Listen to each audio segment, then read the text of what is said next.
rekan-rekan mahasiswa,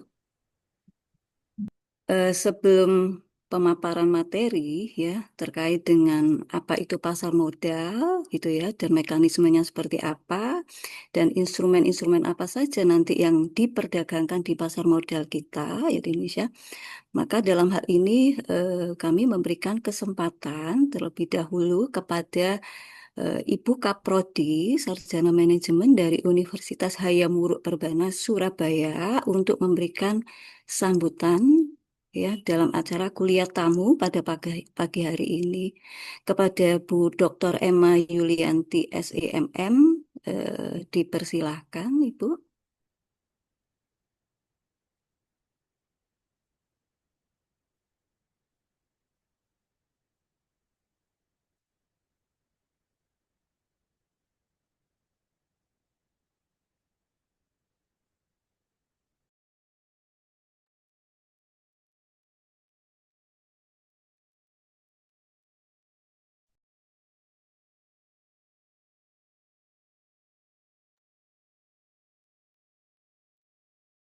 Oh iya, sambil menunggu Ibu Kaprodi, perlu kami informasikan di sini Bu Hesti bahwa pada kuliah tamu hari ini sebetulnya adalah beberapa mahasiswa yang saat ini itu adalah sedang menempuh mata kuliah pasar dan lembaga keuangan, Bu. Hmm, Jadi ini topiknya pas sekali ya, Bu ya, kaitannya dengan pasar modal, khususnya ya. pasar modal kita di Indonesia, sehingga nanti harapannya dari adik-adik ini semuanya itu bisa lebih melek dan aware terhadap dunia investasi yang ada di pasar modal.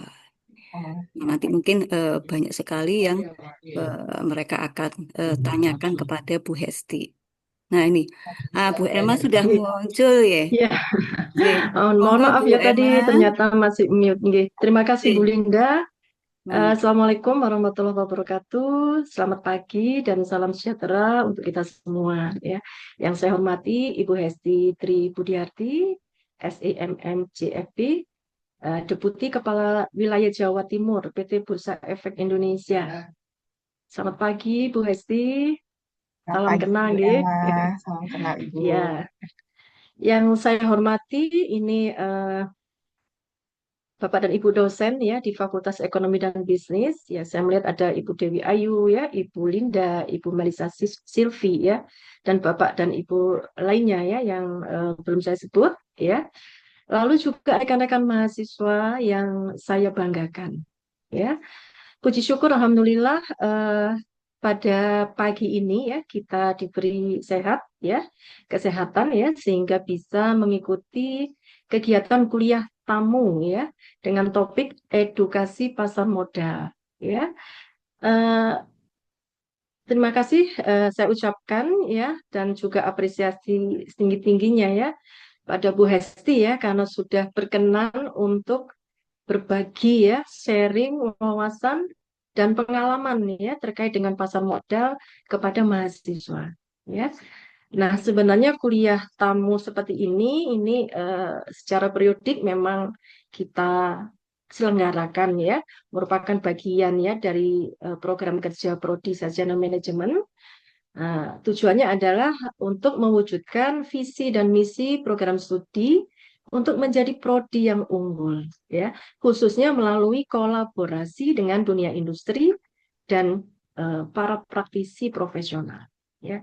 Nah, harapannya tentu saja melalui kegiatan kuliah tamu ini, mahasiswa tidak hanya belajar dari sisi teori ya, tetapi juga memperoleh perspektif baru ya dari sisi praktis mengenai perkembangan industri keuangan dan juga pasar modal di Indonesia.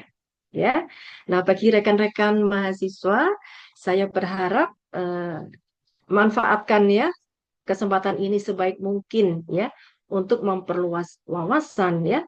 Lalu juga rekan-rekan silakan ya berdiskusi secara aktif ya, tanyakan segala hal terkait pasar modal yang belum dipahami ya kepada Bu Hesti ya. Demikian yang bisa saya sampaikan. Semoga kegiatan ini memberikan manfaat ya dan insight-insight baru ya bagi kita semua. Selamat mengikuti kuliah tamu. Wassalamualaikum warahmatullahi wabarakatuh. Selamat pagi, salam sejahtera. Saya kembalikan ke Bu Linda. Oke, baik. Terima kasih Bu Emma atas motivasinya kepada mahasiswa. Baik, untuk mempersingkat waktu, karena ini nanti kan durasi untuk kuliah tamu itu kurang lebih adalah 1,5 jam ke depan, ya. Jadi, eh, ini saya coba untuk menyampaikan dulu terkait dengan CV dari Ibu Hesti Tribudiarti. Jadi tak kenal maka tak sayang gitu ya Bu Hesti ya. Apalagi ini kita ketemunya by online gitu ya. Ya, betul. Nah, mudah-mudahan nanti meskipun dengan ketemu by online ini, ketika kita nantinya ketemu di jalan ataukah ketemu waktu di luar ya, mungkin nanti kita bisa menyapa Bu Hesti gitu ya. Baik, izin saya share dulu kaitannya dengan CV dari Bu Hesti. Kan ya. Apakah sudah muncul? Sudah kelihatan? Sudah, Ibu. Oke, baik. Terima kasih. Jadi, rekan-rekan sekalian, Bu Hesti Tribudiharti, ini beliau adalah Deputi Kepala Wilayah Jawa Timur PT Bursa Efek Indonesia. Itu sejak 2024 sampai dengan sekarang. Ya, Alhamdulillah. Beliau cantik sekali, ya. Kemudian sebelumnya Bu Hesti ini adalah staf unit pengelolaan wilayah di PT Bursa Efek Indonesia tahun 2014 sampai dengan Juni 2024. Dan beliau sebelumnya juga pernah memiliki pengalaman sebagai teller di Bank BCA, ya Bu ya, kurang lebih 1 tahun. Nah, untuk background daripada pendidikan beliau adalah ternyata beliau alumni dari SMA Negeri 1 Malang nih, tahun 2006-2009. Mungkin dari rekan-rekan sini juga ada yang alumni dari SMA Negeri 1 Malang, ya. Kemudian beliau melanjutkan di S1 Manajemen ya Bu ya di Universitas Negeri Malang tahun 2009 sampai dengan 2013. Dan beliau melanjutkan di program S2 Magister Manajemen di Universitas Airlangga ya tahun 2018 sampai dengan 2020. Nah, sekarang Bu Hesti juga sudah menyandang ada memiliki gelar Certified Financial Planner ya Bu Hesti ya. Sehingga nanti mudah-mudahan apa yang disampaikan oleh Bu Hesti ini akan memberikan banyak sekali insight-insight ya dan yang bermanfaat bagi adik-adik sekalian, terutama bagi kami Bu Hesti. Jadi, Ya, itu sekilas CV dari beliau. Mudah-mudahan nanti apa yang disampaikan oleh Bu Hesti ya adik-adik sekalian bisa monggo nanti bisa diskusi dan jawab gitu ya dengan pakarnya ya, dengan Bu Hesti. Jadi nanti ke depan untuk pemaparan materinya Bu Hesti kurang lebih waktunya 1 jam, kemudian nanti sisanya setengah jam atau kurang lebih 30 menit itu mungkin dari adik-adik akan tanya jawab gitu ya, diskusi. Sih. Baik, untuk mempersingkat waktu, kami persilahkan kepada Bu Hesti untuk menyampaikan materinya. baik. Siap. Terima kasih banyak Ibu Linda atas kesempatannya. Terima kasih juga tadi ada Ibu Dekan yang sudah hadir di pagi hari ini, serta Bapak Ibu dosen yang hadir pada pagi hari ini. Terima kasih juga untuk teman-teman dari Universitas Hayamuruk yang sudah menyempatkan waktunya gitu ya untuk hadir secara online. Hari ini kita bertemunya secara online dulu, tapi karena kita di kota yang sama gitu ya, di Surabaya, jadi nggak menutup kemungkinan nih kita bertemu secara offline. Oke, teman-teman sekalian, terima kasih sekali lagi saya ucapkan sudah hadir gitu ya. Semoga energinya tetap terus ada meskipun lagi puasa gitu ya. Mungkin di sini ada yang menjalankan ibadah puasa.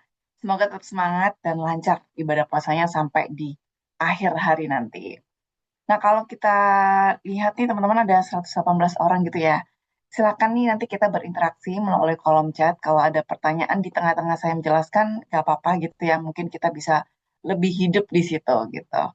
Oke, izin saya share screen dulu materi pada pagi hari ini.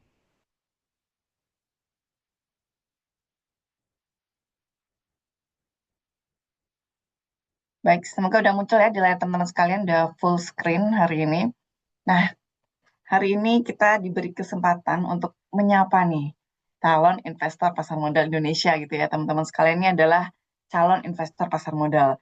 Jadi kalau kemarin saya sempat tanya ke Bu Dewi gitu ya, apakah udah ada yang jadi investor? Masih belum gitu ya. Jadi ini pas banget, hari ini kita menyapa nih calon investor pasar modal Indonesia.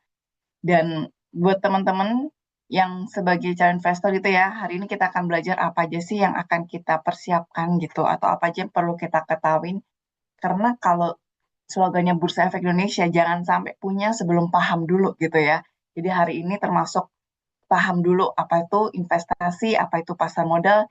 Jadi teman-teman udah paham gitu ya sebelum jadi investor gitu. Oke, nah teman-teman ini adalah akun Instagram kita gitu ya. Kita sering banget nih mengadakan namanya live IG gitu ya. Jadi yang belum follow, silakan follow. Karena nih nanti kita juga sampaikan ke teman-teman bahwa ada slogannya 3P, paham, punya, pantau. Sebagai investor kita tetap harus pantau gitu ya, kondisi market saat ini tuh seperti apa. Salah satunya bisa ngeliat dari websitenya IDX, dari sumber terpercaya. Bisa juga nih dari Instagram, karena ada live IG yang interaktif. Jadi kalau mau naik terkait dengan portonya atau mau terkait hal lainnya bisa nih di live IG. Kemudian kita juga ada namanya aplikasi Dex Mobile yang tadi udah dilihat teman-teman gitu ya. Anak sekarang udah tahu nih saham itu apa. Mungkin masih takut gitu ya mau berinvestasi atau mungkin merasa uangnya belum banyak gitu ya. Di sini di aplikasi Dex Mobile kita ada namanya fitur virtual trading. Nanti bisa nih kita intip gitu ya, kita coba bareng-bareng mencoba nih ya aplikasi dan fitur virtual trading ini seperti apa. Yang udah follow dan udah download aplikasi Dex Mobile, jangan lupa juga dimasukkan kode referralnya gitu ya, IDX Jatim. Jadi biar ke notice nih teman-teman dari Jawa Timur, ada di Jawa Timur. Nah, ini agenda kita pada pagi hari ini gitu ya, pengenalan umum dulu, apa sih yang ada di Indonesia saat ini gitu ya, yang sedang ramai diperbincangkan. Terus investor di Indonesia saat ini nih ada berapa jumlahnya, pasar modal itu sendiri apa, dan gimana caranya jadi investor di pasar modal. Nah, teman-teman perlu tahu, ternyata di Indonesia ini banyak banget aktivitas keuangan ilegal. Ini data dari OJK tahun 2025, banyak yang terkena juga gitu ya, investasi bodong, padahal udah ngumpulin uang banyak banget, pengennya diinvestasiin biar jadi lebih banyak gitu ya, bisa mensejahterakan keluarganya, malah masuknya ke investasi bodong. Dilihat nih total kerugiannya mencapai 9 triliun rupiah. Dana yang berhasil terblokir 402,5 miliar rupiah. Ini kita nggak berharap terjadi di keluarga teman-teman atau kerabat terdekatnya. Cuma nih kalau misalnya kejadian gitu ya dari orang yang mungkin nggak dikenal tapi mengadu gitu ya ke teman-teman. Ini kita ada websitenya OJK namanya IASC, Indonesia Antiscam.ojk.go.id. Jadi kalau ada yang terkena gitu ya, amit-amit terkena dari scam atau investasi bodong ini, bisa dilaporkan di IASC ID, nanti dimasukin nih nomor rekeningnya berapa, jumlah dana yang tertransfer berapa. Jadi dari pihak penjaga ini bisa nih mengecek lebih dalam gitu ya, dan bisa mungkin sampai ke pemblokiran seperti itu.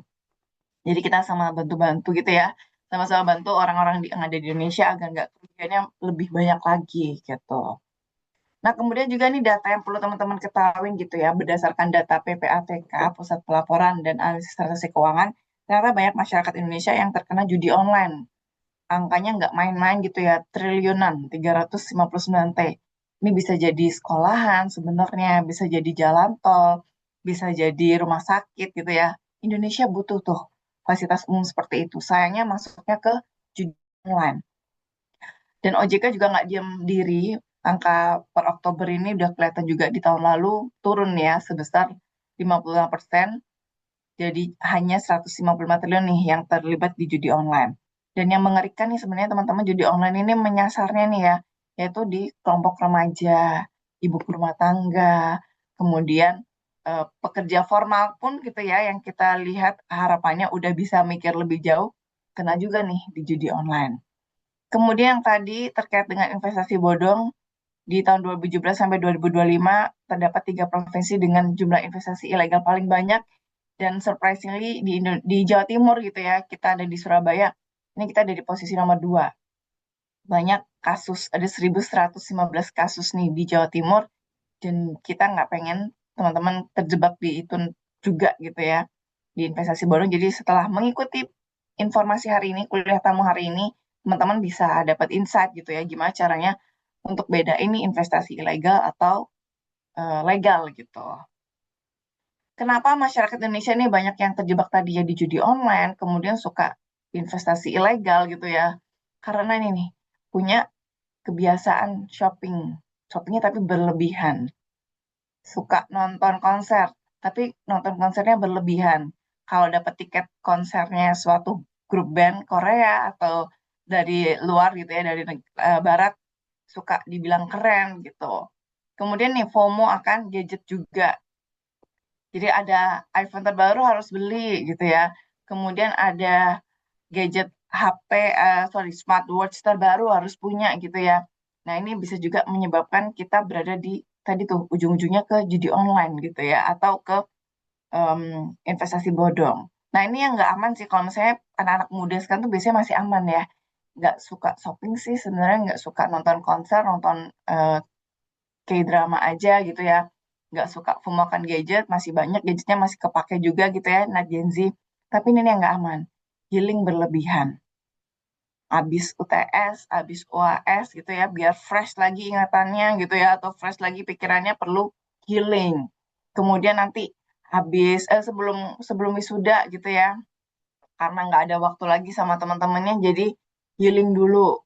Kemudian biar lancar nulis skripsinya gitu, harus healing. Akhirnya kebanyakan healing.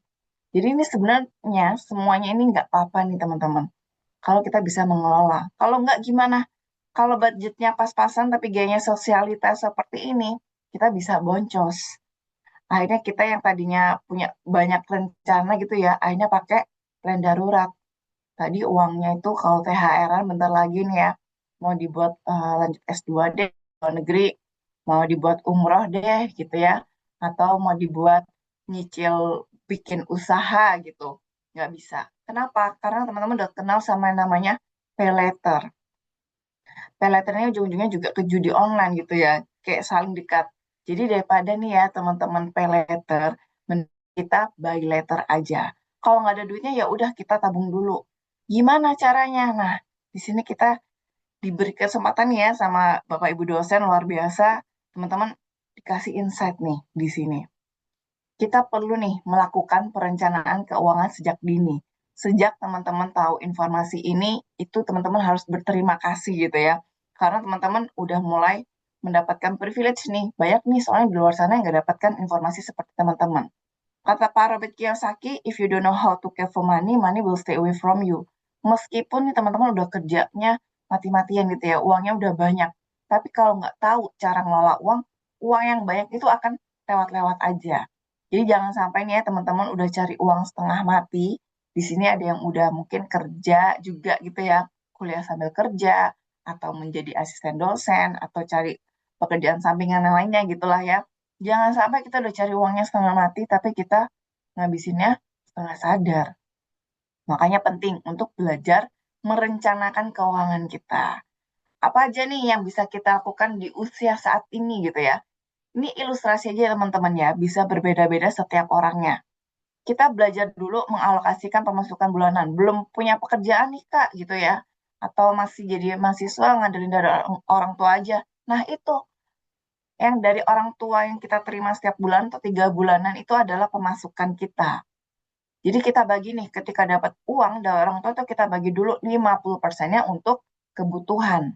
Apa aja kebutuhan kita? Nih, makan ya tetap harus gitu kan. Karena tadi udah terlanjur pakai peleter, udah insaf gitu ya, nggak apa-apa, udah tahu nih salahnya di mana. Ya jangan lupa dibayar dulu cicilannya. Kemudian transport gitu ya, jangan sampai kita investasi atau kita punya tabungan tapi kita jadi sengsara juga gitu ya. Ini ada hal-hal yang perlu kita eh, bagi-bagi ini biar nggak terlalu menderita kitanya. Jadi kita alokasikan dulu 50% untuk kebutuhan. Kemudian 20%-nya kita alokasikan untuk keinginan. Tadi nonton konser boleh nggak sih? Boleh banget gitu ya. Kemudian check out e-commerce boleh, beli sepatu boleh, nongkrong boleh. Asalkan kita udah ambil dananya dari yang 20% untuk keinginan. Karena setiap orang pasti punya keinginan. Jadi karena kita tahu nih, kita punya keinginan, kita udah alokasiin dulu di awal. Kalau uangnya belum ada, ya berarti belum beli. sepatu hari ini gitu ya, atau bulan ini. Kita bisa buy later tadi ya, belinya nanti dulu kalau uangnya udah cukup. Yang perlu dijadikan perhatian atau diberikan penekanan ya untuk teman-teman adalah kita harus bisa beda ini, kebutuhan dan keinginan. Saya mau tanya, kalau kita lihat ya, misalnya mau makan nih gitu ya, kita lihat nih di piring kita ada nasi sama telur. Udah bisa bikin kenyang belum, teman-teman? Boleh nih tulis kolom komentar. Kalau definisi makan gitu ya, ngelihat nasi plus telur itu udah bisa disebut makanan nggak sih? Ada yang mau ngetik nggak? Bisa ya Kak Nabila ya, udah bisa bikin kenyang juga ya Kak Nabila ya. Bener. Tapi oh sudah Kak Kresna, bisa gitu ya Kak Azara.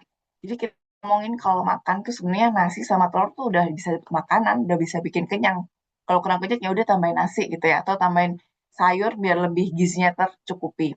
Tapi kalau kita mikir nih, aku makan tuh harus di kafe, harus yang nasi goreng ada telurnya, kemudian ditambahin macam-macam. Atau aku harus makan yang steak gitu ya. Terus setiap bulannya aku harus ke kafe. Sebenarnya nggak apa-apa gitu ya. Asalkan teman-teman bisa bedain itu kebutuhan atau keinginan. Kayak contoh lagi adalah beli baju. Bajunya di sini kita sebutnya sebagai kebutuhan gitu ya. Kan kita nggak mungkin nih nggak pakai baju gitu ya. Jadinya kedinginan, kepanasan. Baju adalah termasuk kebutuhan kita. Tapi akan jadi keinginan kalau kita milih bajunya yang harganya itu harus 1 juta. Yang harganya 500 ribu. Itu jadi keinginan. Kayak kalau cewek-cewek nih tanyain ya, pakai skincare. Skincare itu kebutuhan apa keinginan? Banyak nih yang di kelas saya bilangnya kebutuhan gitu ya. Benar, butuh nih cewek-cewek kan butuh merawat gitu ya.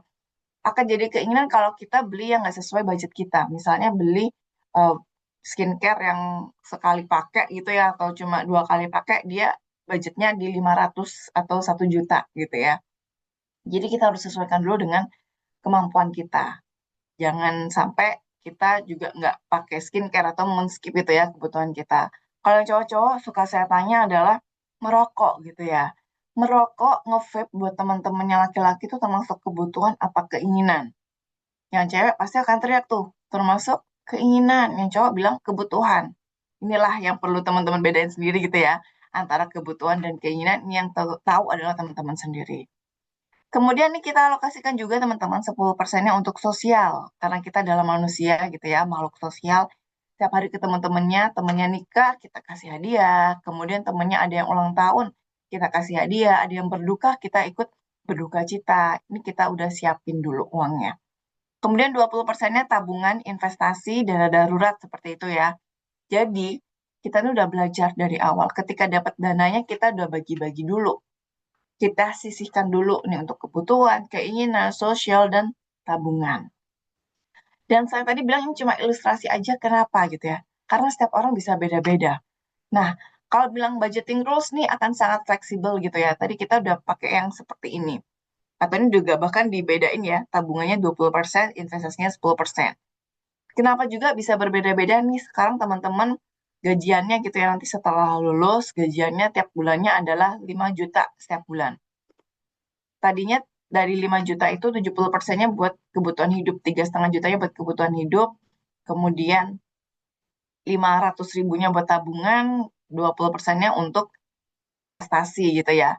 Nah ini akan bisa berubah juga ketika teman-teman penghasilannya udah mencapai 10 juta nih per bulannya.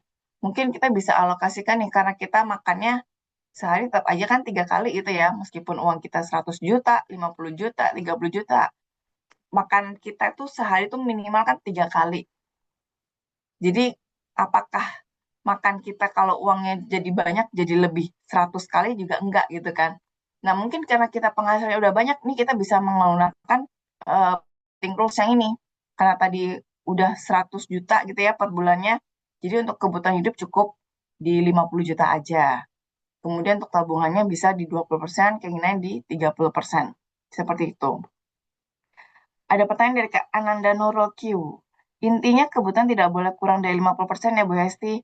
Bisa seperti itu. Karena jangan sampai kita tadi ya udah punya investasi banyak, udah bisa dibilang mungkin orang lihat kita jadi kayak pelit gitu ya. Padahal kita masih butuh nih. Jangan sampai kayak gitu juga, jangan terlalu ekstrim.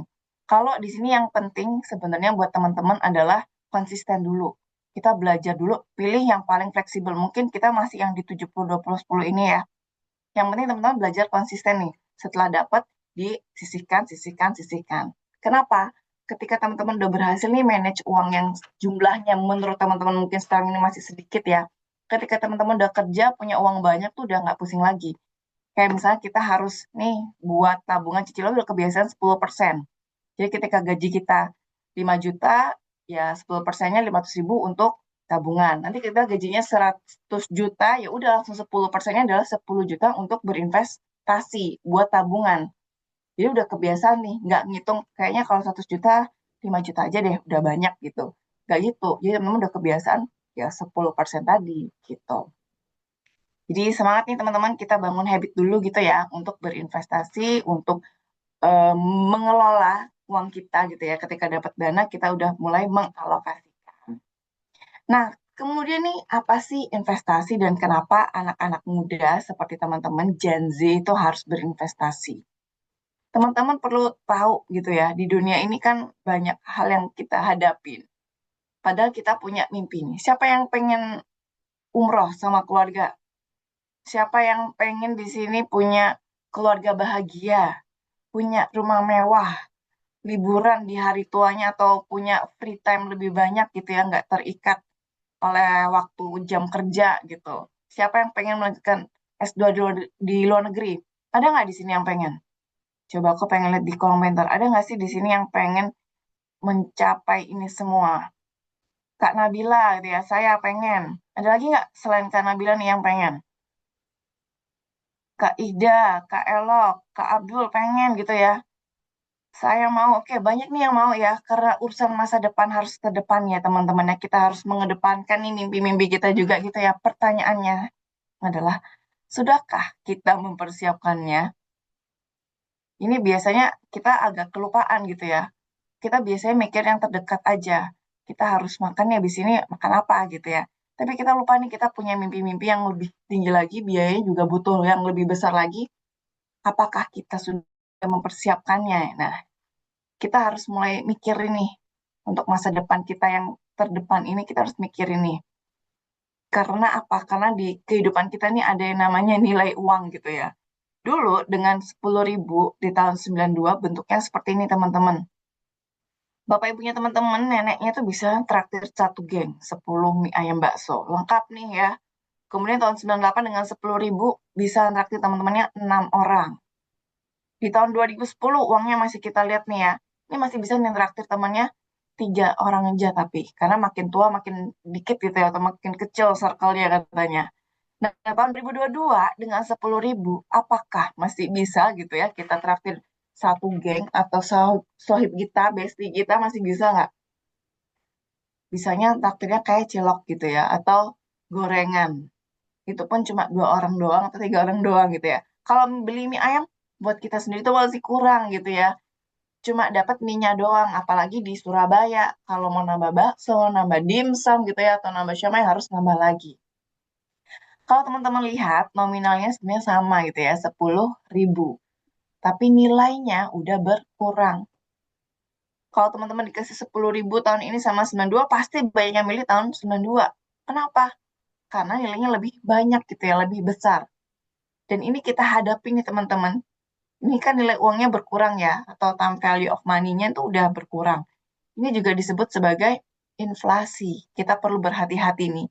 Karena kita sebelahan banget sama inflasi. Kita bangun tidur tuh udah ada yang namanya inflasi. Belum lagi sekarang ada perang dan lain sebagainya gitu ya. Kita ini hidup berdampingan dengan nama inflasi.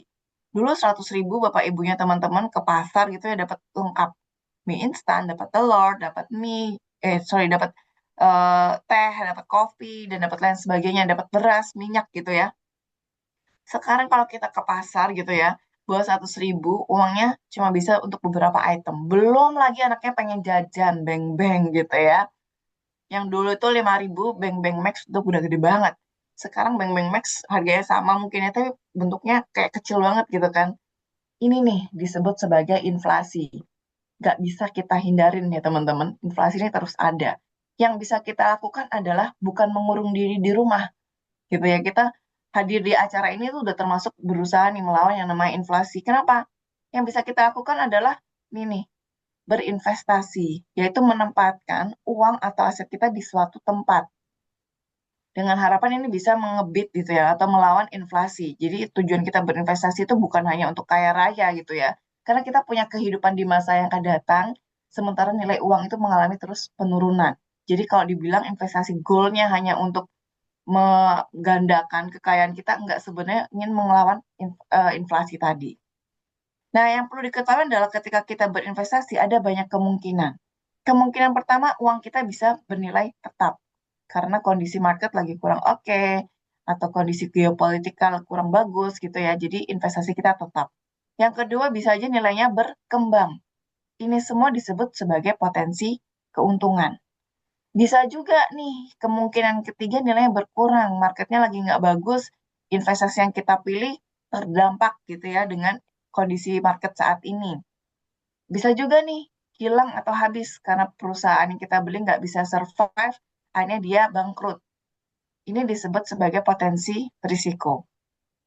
Dan kalau ngomongin investasi, sebenarnya investasi ada banyak gitu kan ya. Kalau dikasih 100 juta nih teman-teman mau investasi di mana nih saat ini? Boleh tulis kolom komentar nih. Kalau hari ini gitu ya dapat uang 100 juta, mau diinvestasiin kemana? Ada yang mau investasi di emas. Emas lagi naik banget ya harganya ya. Investasi saham, ada yang di emas. Oke, banyak nih pilih yang investasinya di emas ya. It's a good things gitu ya buat teman-teman udah tahu nih aware untuk berinvestasi di emas gitu ya. Oke, nggak apa-apa. Boleh macam-macam, ada yang emas, ada yang saham. Yang perlu diketahui adalah nih, setiap produk investasi yang teman-teman pilih, mau emas, saham, mungkin juga obligasi, deposito, itu ada yang namanya potensi keuntungan dan juga potensi risiko. Kita misalnya ambil emas gitu ya. Kita milih emasnya emas fisik. Kemudian kita beli emas fisik, kita simpan di rumah. Bisa hilang nggak? Ada tuh potensinya bisa hilang juga ya. Kalau kita taruhnya nggak di brankas. Kemudian biar nggak hilang deh, biar nggak ada potensi risiko hilang di rumah, akhirnya kita titipkan nih ke bank pakai deposito box gitu ya. Kemudian masih insecure nih kalau banknya nggak liquid, gimana kita mau ngambil, ada kejadian macam-macam. Yaudah deh kita pilih nih potensi yang lebih low risk lagi, mungkin kita belinya investasi saham yang digital gitu ya. Beli satu aplikasi, kalau kita butuh nih baru kita cetak. Jadi kalau kita ngomongin potensi risiko itu setiap investasi pasti ada yang potensi risiko dan potensi keuntungan. Jadi kalau dia udah tahu gitu ya, suatu investasi ini risikonya apa, nggak perlu takut juga karena setiap investasi pasti ada potensi risikonya. Nah ini tadi kalau teman-teman milih gitu ya, investasinya di emas, itu nilainya dari tahun 2013 sampai 2023 bertambah jadi 165.000. Jadi pertumbuhannya adalah 5%. Kalau milih di obligasi, pertumbuhannya adalah 7%. Kalau di tabungan, pertumbuhannya hanya 1%. Di sini tipsnya adalah ketika teman-teman milih investasi mau di mana aja boleh, pilihlah yang di atas dari rata-rata angka inflasi. Jadi ketika teman-teman mau execute gitu ya di tahun 2023-nya nih uangnya tetap bisa sesuai dengan kondisi saat ini. Jangan sampai udah nabung, ternyata waktu mau eksekusi, harganya lebih mahal lagi karena ada inflasi. Jadi inilah kenapa kita harus berinvestasi ya teman-teman.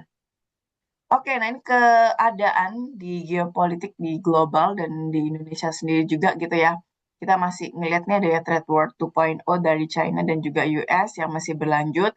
Kemudian kalau kita lihat juga setelah sebelum nih ya, belum dilantik nih The Fed juga chairman-nya yang saat ini adalah Jerome Powell, kemudian katanya akan digantikan. Katanya sih mau penurunan tingkat suku bunga, tapi dengan kondisi seperti ini kita masih belum tahu apakah dari The Fed akan menurunkan tingkat suku bunganya. Kemudian karena ada tarif ya yang diterapkan oleh Donald Trump itu, meskipun udah ada putusan dari Mahkamah Agung juga, nih perang tarif itu masih berlangsung gitu ya, tetap diberlakukan masih an. Kita perlu terus melihat update-nya yang menyebabkan inflasi dan juga slow economic growth rates di Amerika sendiri. Dan kalau kita lihat di Indonesia pun gitu ya, banyak kebijakan-kebijakan, meskipun kalau kita lihat nih Pak Purbaya juga cukup optimis dengan kondisi global yang saat ini, beliau menyebutkan nih di Indonesia ekonominya masih kuat gitu ya, jadi kita perlu optimis juga teman-teman. Kemudian informasi yang sebelum Iran ini ya juga ada Venezuela yang udah mulai ditangkap gitu ya presidennya oleh Amerika. Ini kita perlu tahu ini ya, ini tuh ngaruhnya ke apa aja sih gitu. Nah, ini adalah gambaran dari Jakarta Composite Index. Kalau kita bilang GCI gitu ya, ini adalah IHSG, Indeks Harga Saham Gabungan. Bahasa Inggrisnya itu Jakarta Composite Index. Nah, teman-teman untuk Jakarta Composite Index ini kita bisa lihat nih 10 years average-nya gitu ya. Kita bisa manfaatkan data ini gitu, data informasi ini untuk kita ngelihat nih. Ternyata di Indonesia itu kapan sih lebih sering merahnya? Ternyata di bulan Januari, Februari, Maret, Mei, sama September. Ketika di bulan-bulan ini mungkin kita bisa nih punya cash lebih banyak gitu ya. Jadi kalau misalnya mau untuk menyerap lebih dalam bisa. Dan ketika di bulan-bulan apa aja sih Indonesia ini sering hijaunya gitu ya. Ternyata bulan Desember nih paling kencang ya, Desember dan Juli. Agustus ini kita bisa take profit nih di saat-saat tersebut. Jadi informasi ini bisa disebut sebagai momentum kapan kita beli, kapan kita jual. Tuh. Dan ini adalah informasi per kemarin gitu ya. Di tanggal 9 Maret, ISG bisa turun cukup banyak nih kemarin di 3% nih ya teman-teman. Karena adanya ketegangan geopolitik masih berlangsung dan juga rupiah kita nih melemah di 17.000 dan beberapa informasi lainnya seperti tanggal 4 Maret kita mendapatkan Fitch rating yang turun gitu ya ke negatif outlook dan hal-hal lain yang menyebabkan ISG kita mengalami penurunan. Jadi cukup bertubi-tubi informasi negatif yang kita terima yang menyebabkan ISG kita mengalami penurunan di level saat ini.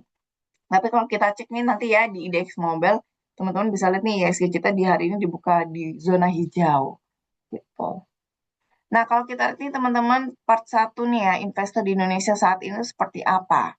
Nah, ternyata jumlah investor di Indonesia sekarang ini ada banyak ya, 21 juta investor di Indonesia, bukan angka yang kecil ya. Kalau kita lihat juga di sini, total investor di Indonesia bahkan 23 juta nih per kemarin gitu ya. Jadi bukan angka yang sedikit, dan hari ini teman-teman juga ikut nih menambah jumlah investor di Indonesia. Kalau kita dari kepemilikannya, kebanyakan emang dimiliki oleh domestik sekarang ini. Yang merah ini domestik, yang abu-abu ini adalah foreign.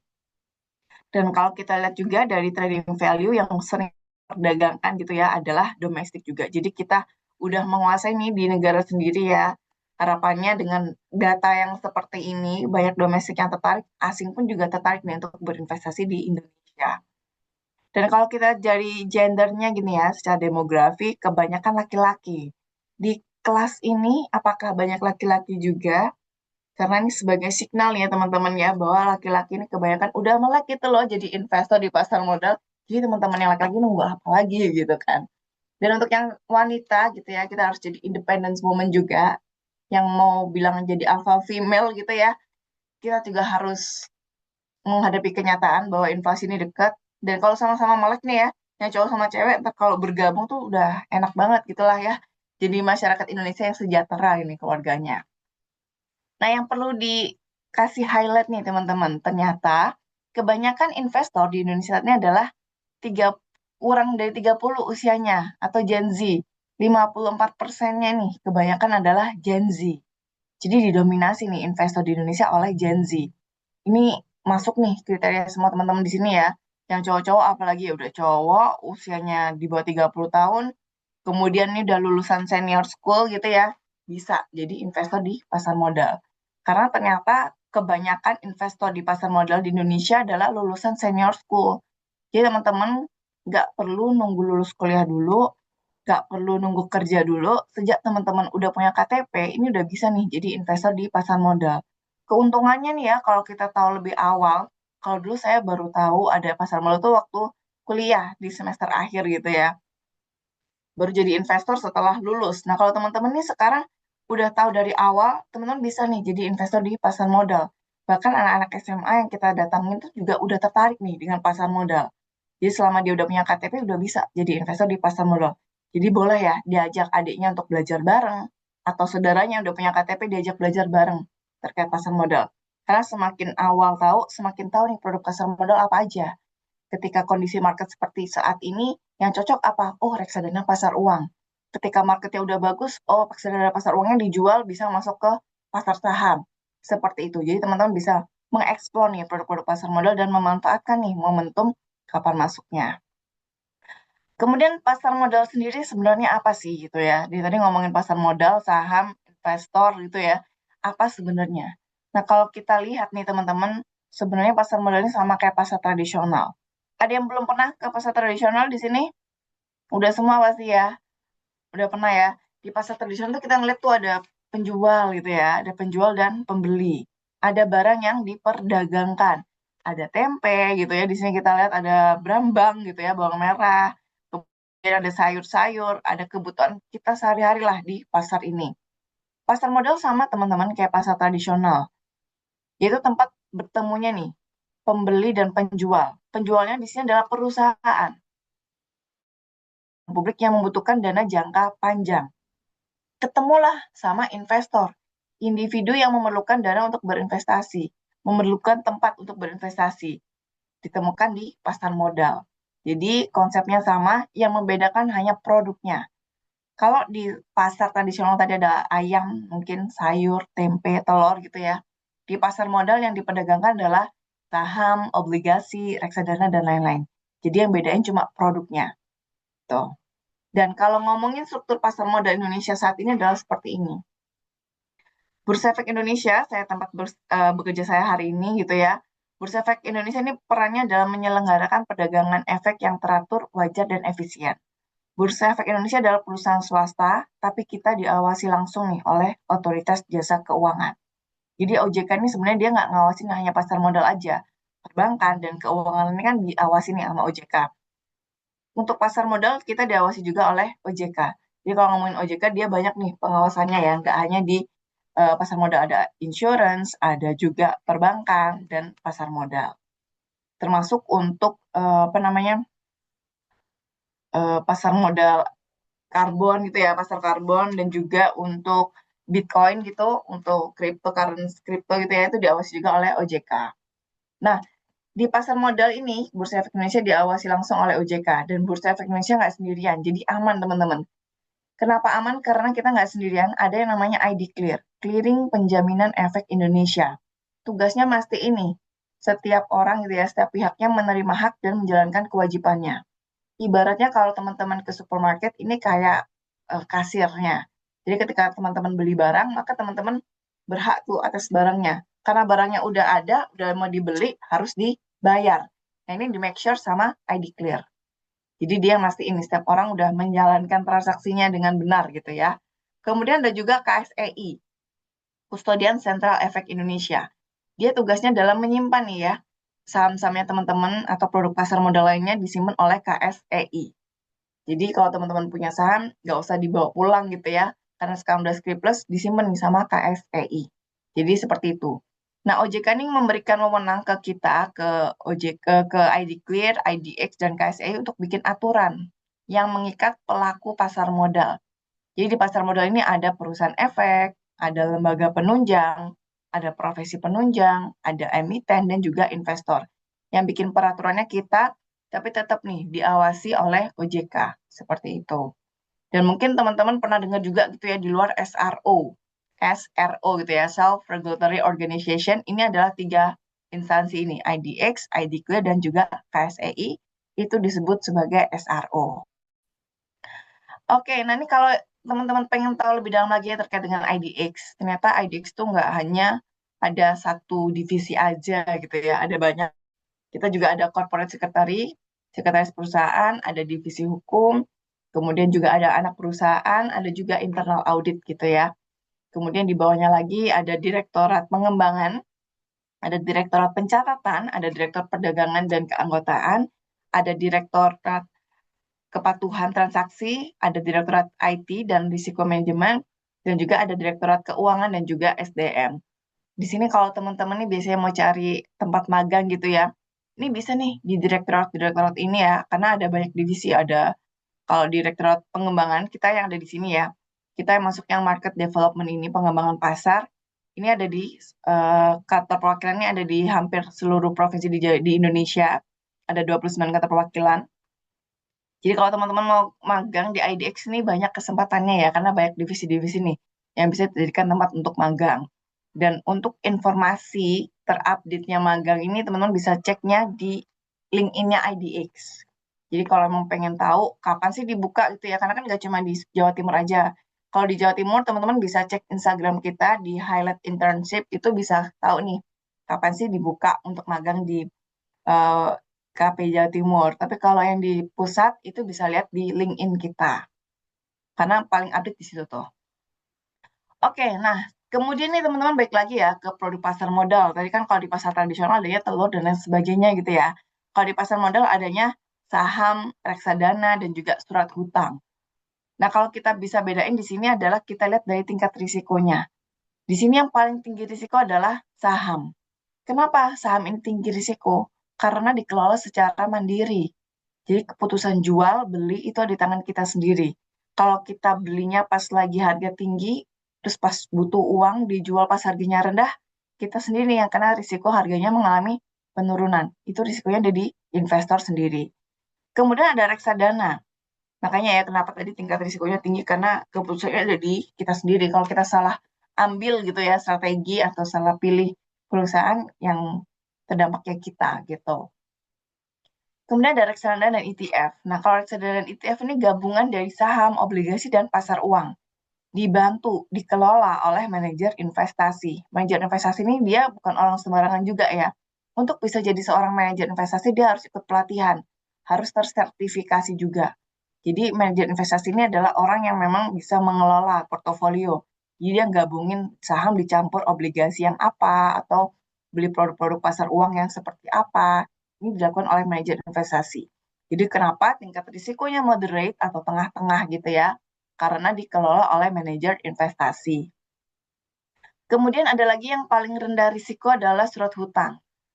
Surat hutang ini adalah diberikan oleh pemerintah. Jadi ketika nih pemerintah butuh uang gitu ya, dia meroleh dananya itu dari masyarakat, ngutang ke masyarakat gitu. Biasanya dimulai dari 1 juta. Jadi kalau misalnya teman-teman punya ini uang 50 juta gitu ya, mau bantu pemerintah, bisa nih kita dengan cara beli obligasi. Di obligasi ini kenapa tingkat risikonya sangat rendah? Karena setiap bulannya nih ya teman-teman dapat yang namanya kupon. Atau bisa juga kalau di perbankan tuh bunga gitu ya. Jadi kita dapat kupon yang dijanjiin di awal nih berapa persen gitu. Misalnya 6% atau 7% gitu ya. Teman-teman akan diinfo di awal. Jadi setiap bulannya akan dapat 6% setahun ya, per tahunnya bukan per bulannya gitu kan. Jadi 6% setahun nanti teman-teman dapat nih kuponnya.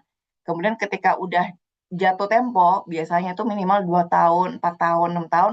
Ketika 2 tahun, teman-teman akan dapat lagi nih uangnya teman-teman. Di sini keuntungannya adalah kita juga ikut ngebantu negara gitu ya, dalam membangun infrastruktur di Indonesia.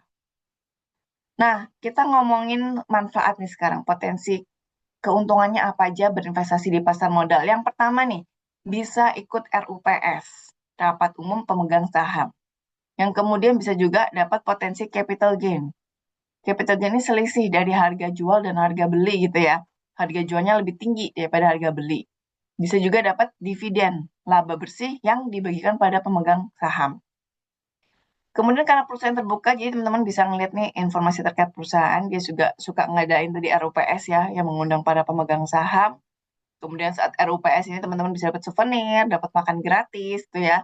Dan dapat juga informasi yang lainnya gitu yang nggak diungkapkan secara gamblang di depan umum gitu ya, mungkin di saat RUPS aja.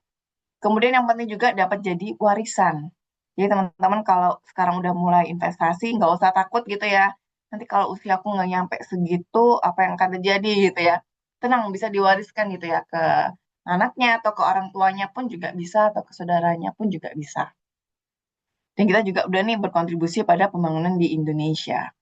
Ada manfaatnya, ada potensi keuntungannya, jangan lupa ada juga potensi risiko. Sekali lagi ini nggak perlu ditakutin ya teman-teman ya. Karena setiap investasi pasti ada potensi keuntungan dan juga potensi risiko.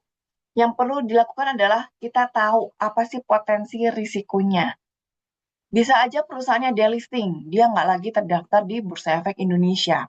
Bisa aja dia mengalami penurunan harga karena kondisi market global nggak bagus seperti saat ini. Bisa aja perusahaannya pelit karena nggak bisa compete atau nggak bisa survive dengan kondisi market saat ini. Ini adalah potensi-potensi risiko yang ada yang perlu teman-teman ketahui.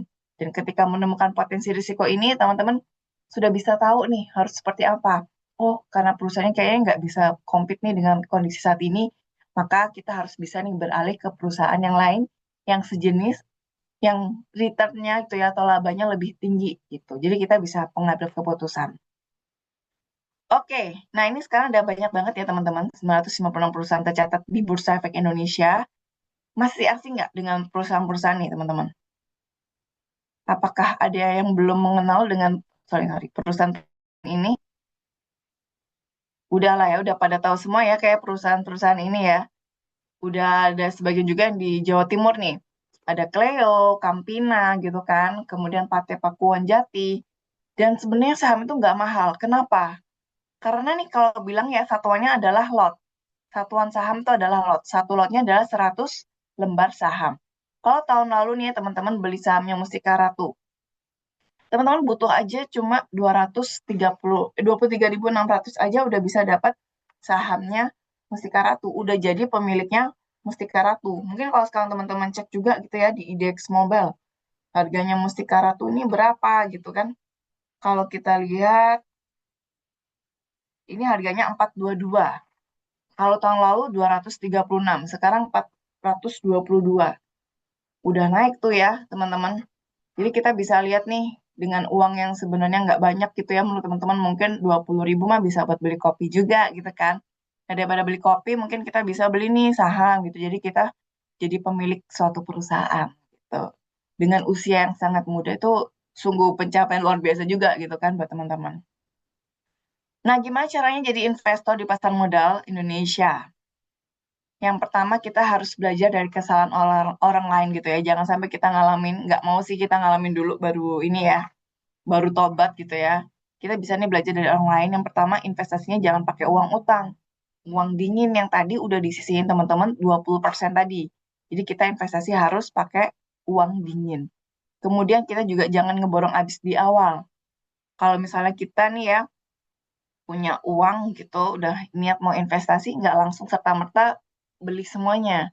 Kita adakan juga namanya manajemen keuangan dalam suatu membeli saham atau investasi.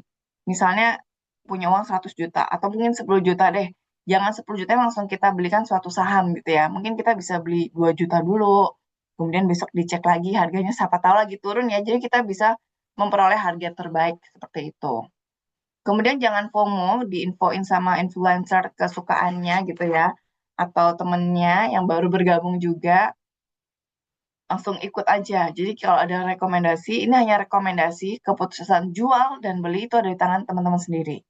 Jadi jangan tergantung sama orang lain. Kemudian panik atau khawatir ada fluktuasi ini karena mereka nggak punya planning. Ya kalau teman-teman udah punya planning tuh lebih oke, lebih enak banget. Misalnya gitu ya, di awal udah komit kalau misalnya nanti ini aku beli saham suatu saham ini ya ABCD. Kalau saham ABCD ini udah nyampe gain 20% aku akan jual. Eh, kejadian 20% gitu kan. Akhirnya dijual. Tapi kalau teman-teman nggak disiplin gitu ya, udah 20%, kayaknya besok bisa naik lagi deh. Ternyata besok teman-teman kegiatan mendadak nggak bisa lihat market. Tahu-taunya besoknya lagi turun.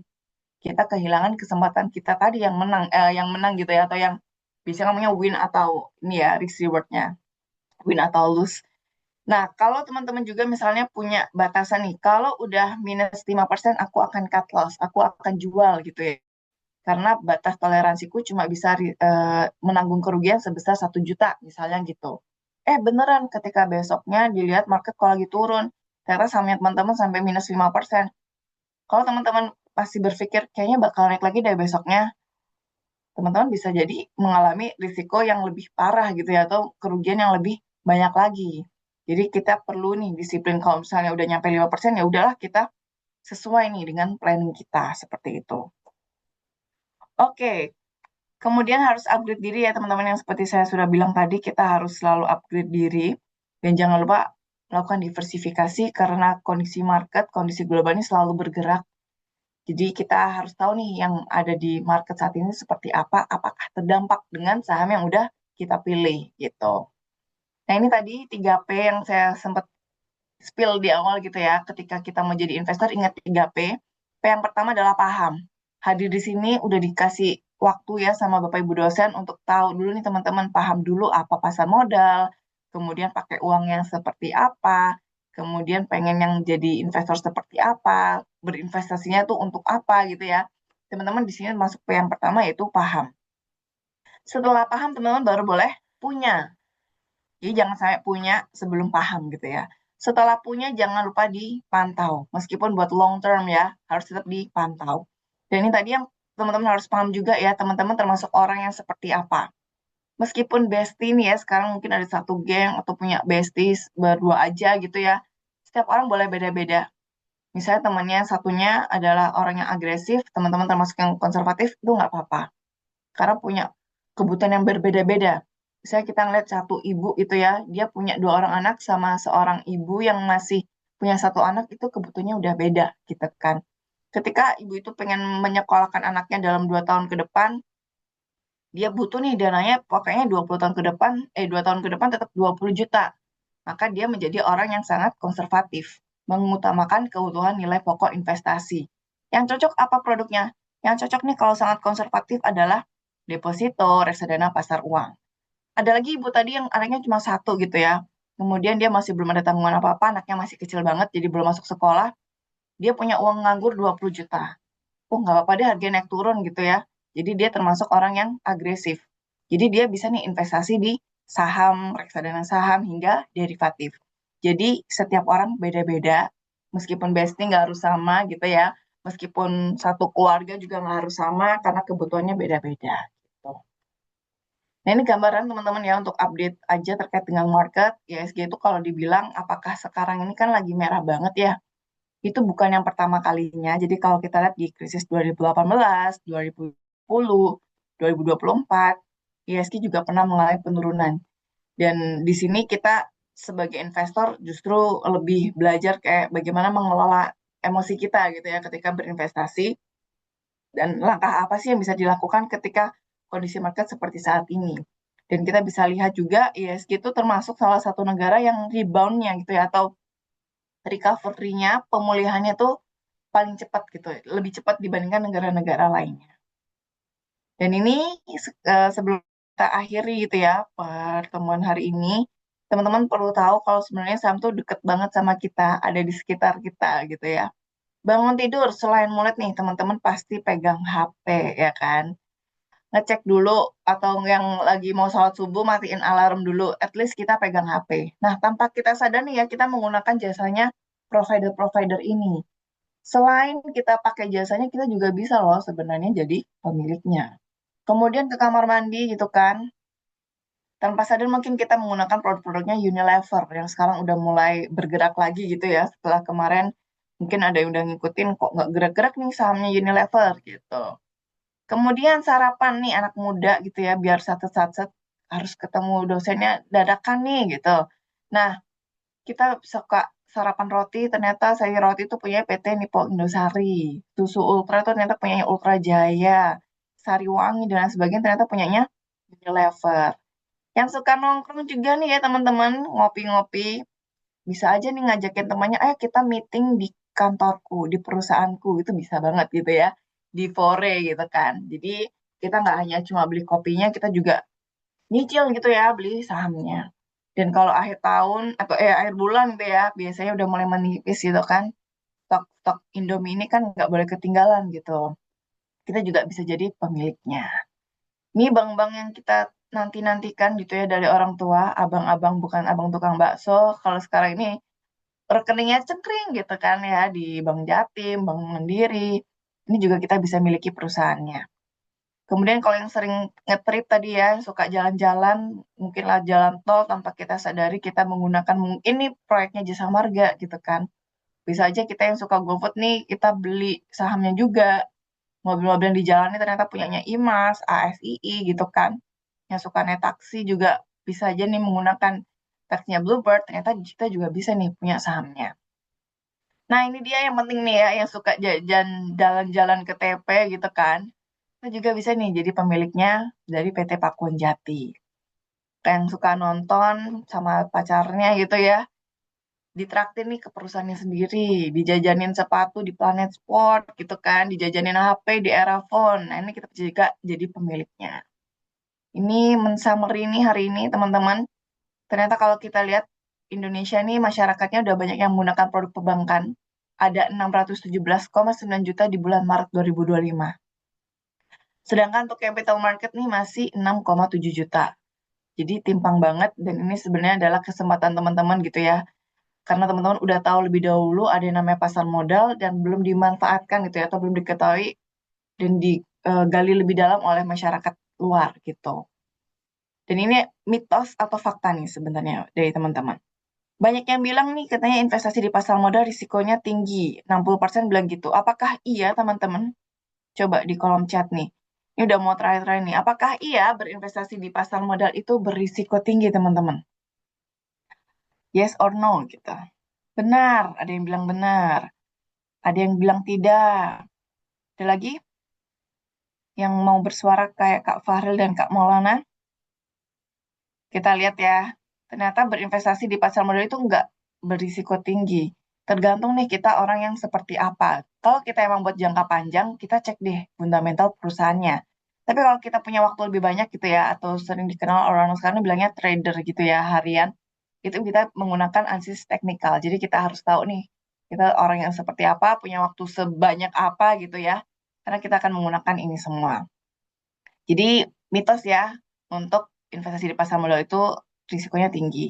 Nah ini katanya butuh uang banyak, 44% bilang gitu. Padahal nih teman-teman, buka rekening tuh 100.000 aja bisa gitu ya. Kemudian satu lotnya terdiri dari 100 lembar. Jadi mau beli saham Mustikara tuh butuh uang cuma 20.000 gitu ya, bisa. Jadi nggak perlu uang yang banyak. Kemudian butuh ilmu yang dalam. Apakah iya? Kita bisa juga nih mulai dari logika sederhana. Kalau kita lihat bank segede BRI, BCA, BMRI itu ya, Bank Mandiri, Bank BNI, apakah dia akan kolaps dalam waktu setahun? Enggak gitu ya. Kita bisa lihat tuh dari hal-hal seperti itu. Mungkin enggak si Pakuan itu dia akan rugi atau dia akan tutup dalam waktu dekat gitu ya, dalam waktu 1 tahun? Enggak. Jadi kalau kita mau lihat selama bentuknya masih ada gitu ya, meyakinkan nih ya, kita bisa mengenali perusahaan itu dari hal-hal tersebut. Jadi ini adalah mitos. Kemudian ada yang bilang juga judi, riba, dan haram. 17% bilang kayak gitu. Apakah iya? Tidak. Karena ada fatwa DSN MUI nomor 80 tahun 2011. Bahkan di Indonesia merupakan salah satu merupakan nih ya salah satu capital market yang dia tuh punya fatwa hampir di semua produknya dari saham, dari reksadana dan juga dari proses jual belinya itu ada fatwanya semua. Jadi teman-teman bisa aman, merasa aman gitu ya untuk berinvestasi syariah di pasar modal Indonesia. Jadi ini adalah mitos. Kemudian teknologinya terlalu tinggi, ini jelas mitos ya.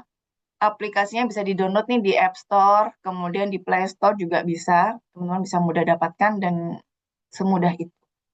Kemudian nggak punya waktu. Nah ini hanyalah pemikiran kita gitu ya. Apakah kita mau berjuang atau enggak. Sebenarnya kalau trader kita yang setiap hari kita bisa pantau. Tapi kalau kita seorang investor dan jangka panjang kita bisa tuh modalnya nyicil tiap bulan gitu ya. Pokoknya punya uang 100.000 dicicil aja dulu.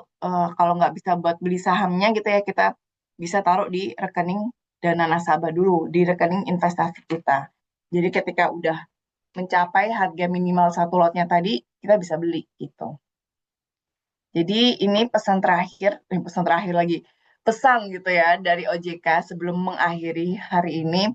Kalau teman-teman ada yang nawarin investasi bodong gitu ya, atau teman-teman denger nih orang sebelahnya atau keluarganya atau tantanya mungkin ditelepon sama orang-orang yang menawarkan janji-janji kurang jelas gitu ya, atau ada yang bilang sekarang investasi 1 juta, bulan depan pasti dapat lebih berkali lipat gitu ya, mungkin 2 juta atau dapat 5 juta. Nah, teman-teman perlu waspada itu biasanya adalah investasi bodong. Karena investasi ini nggak ada yang menjanjikan kepastian gitu ya. Jadi kalau ada yang nawarin pasti tuh bisa diindikasikan sebagai ilegal. Tapi kalau teman-teman ngecek nih ya, ada kok logo OJK-nya gitu ya. Ada kok kayaknya dia masih make sense aja, tapi teman-teman masih ragu gitu ya. teman-teman boleh nih WhatsApp ke 081 157 157 157. Teman-teman bisa cek nama perusahaannya, misalnya PT apa gitu ya di WhatsApp itu, di WhatsApp 081157 ini, kemudian nulisin nama PT-nya, nanti akan direspon nih sama OJK-nya, dijelaskan perusahaan apa itu dia. Ntar kalau misalnya nggak ada namanya ini ya, berarti teman-teman perlu waspada dengan perusahaan tersebut. Ini tadi aplikasi Dix Mobile ya teman-teman, jangan lupa di-download. Nanti kita bisa juga nih kalau masih ada waktu gitu ya, kita bisa coba sama-sama mencoba nih virtual trading-nya. Baik, sekian dari saya. Terima kasih banyak atas waktunya. Terima kasih Ibu Linda, terima kasih Ibu Emma dan juga Bu Dewi yang sudah menyediakan nih waktu untuk saya. Terima kasih. Oke, baik. Terima kasih Bu Hesti. Kita beri aplaus rekan-rekan sekalian buat Bu Hesti. Ya, Terima pemaparannya kasih. sangat berbobot sekali. Banyak dagingnya nih Mbak Hesti. Amin. Alhamdulillah ini ya banyak insight-insight baru yang mungkin dari adik-adik ini sekalian nanti ke depannya bisa lebih aware, bisa lebih paham mengenai dunia investasi yang ada di pasar modal. Sih. Nah, Baik, tadi ini ya perlu dipegang 3P tadi ya, adik-adik ya, rekan-rekan sekalian ya. Jadi 3P tadi apa, adik-adik sekalian? Masih ingat tadi 3P yang perlu ada tips bagi para investor muda nih. Mungkin yang masih ingat bisa raise hand atau ketik di kolom chat. Apa tadi 3P yang disampaikan oleh Bu Hesti? Oke, betul. terima kasih. Betul sekali ini Mas Fahri ya. Mas Fahril ya. Paham, punya, dan pantau ya. Jadi nanti barangkali dari rekan-rekan sekalian ini nanti mungkin ada yang nanti berminat akan menjadi investor muda gitu ya. Baik, untuk kesempatan kali ini silahkan saya beri kesempatan waktu untuk adik-adik atau rekan-rekan sekalian yang mungkin ingin menanyakan lebih detail ya terkait dengan pasar modal Indonesia. Boleh silakan nanti langsung ataukah kalau misalkan masih ada yang ingin disampaikan melalui kolom chat dipersilahkan. Nanti bisa langsung dijawab atau tunggu sampai berapa penanya Mbak Esti? Boleh Bu, langsung saya jawab Langsung. aja. Langsung aja nggih. Baik. Nah, ini sudah ada penanya pertama dari Kak Nabila Alia ya. Kak Nabila Alia Cendana untuk waktu dan ininya dipersilahkan. Sebelumnya, terima kasih atas kesempatannya. Izin bertanya ya, Besti.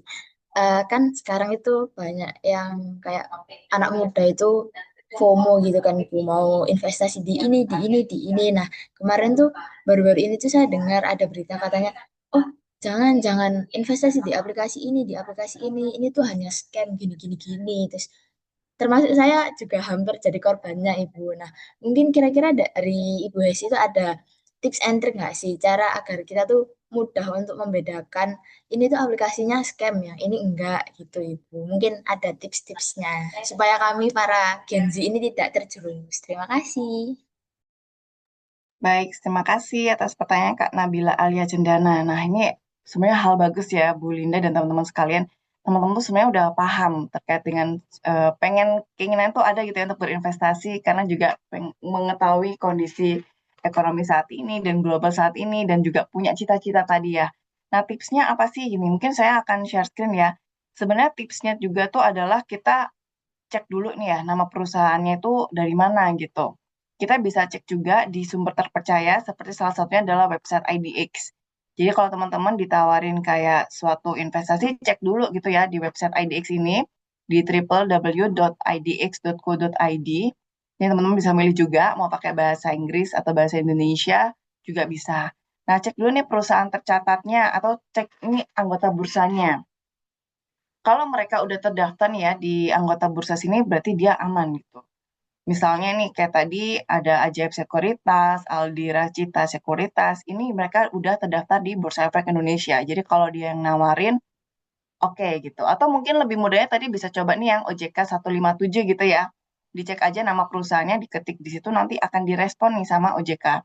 Jadi teman-teman bisa sebenarnya dapat banyak informasi dari website IDX ini. Misalnya nih pengen tahu nih saham itu apa sih lebih dalam gitu ya. pengen tahu ETF itu sebenarnya apa, ada nih penjelasannya di sini gitu.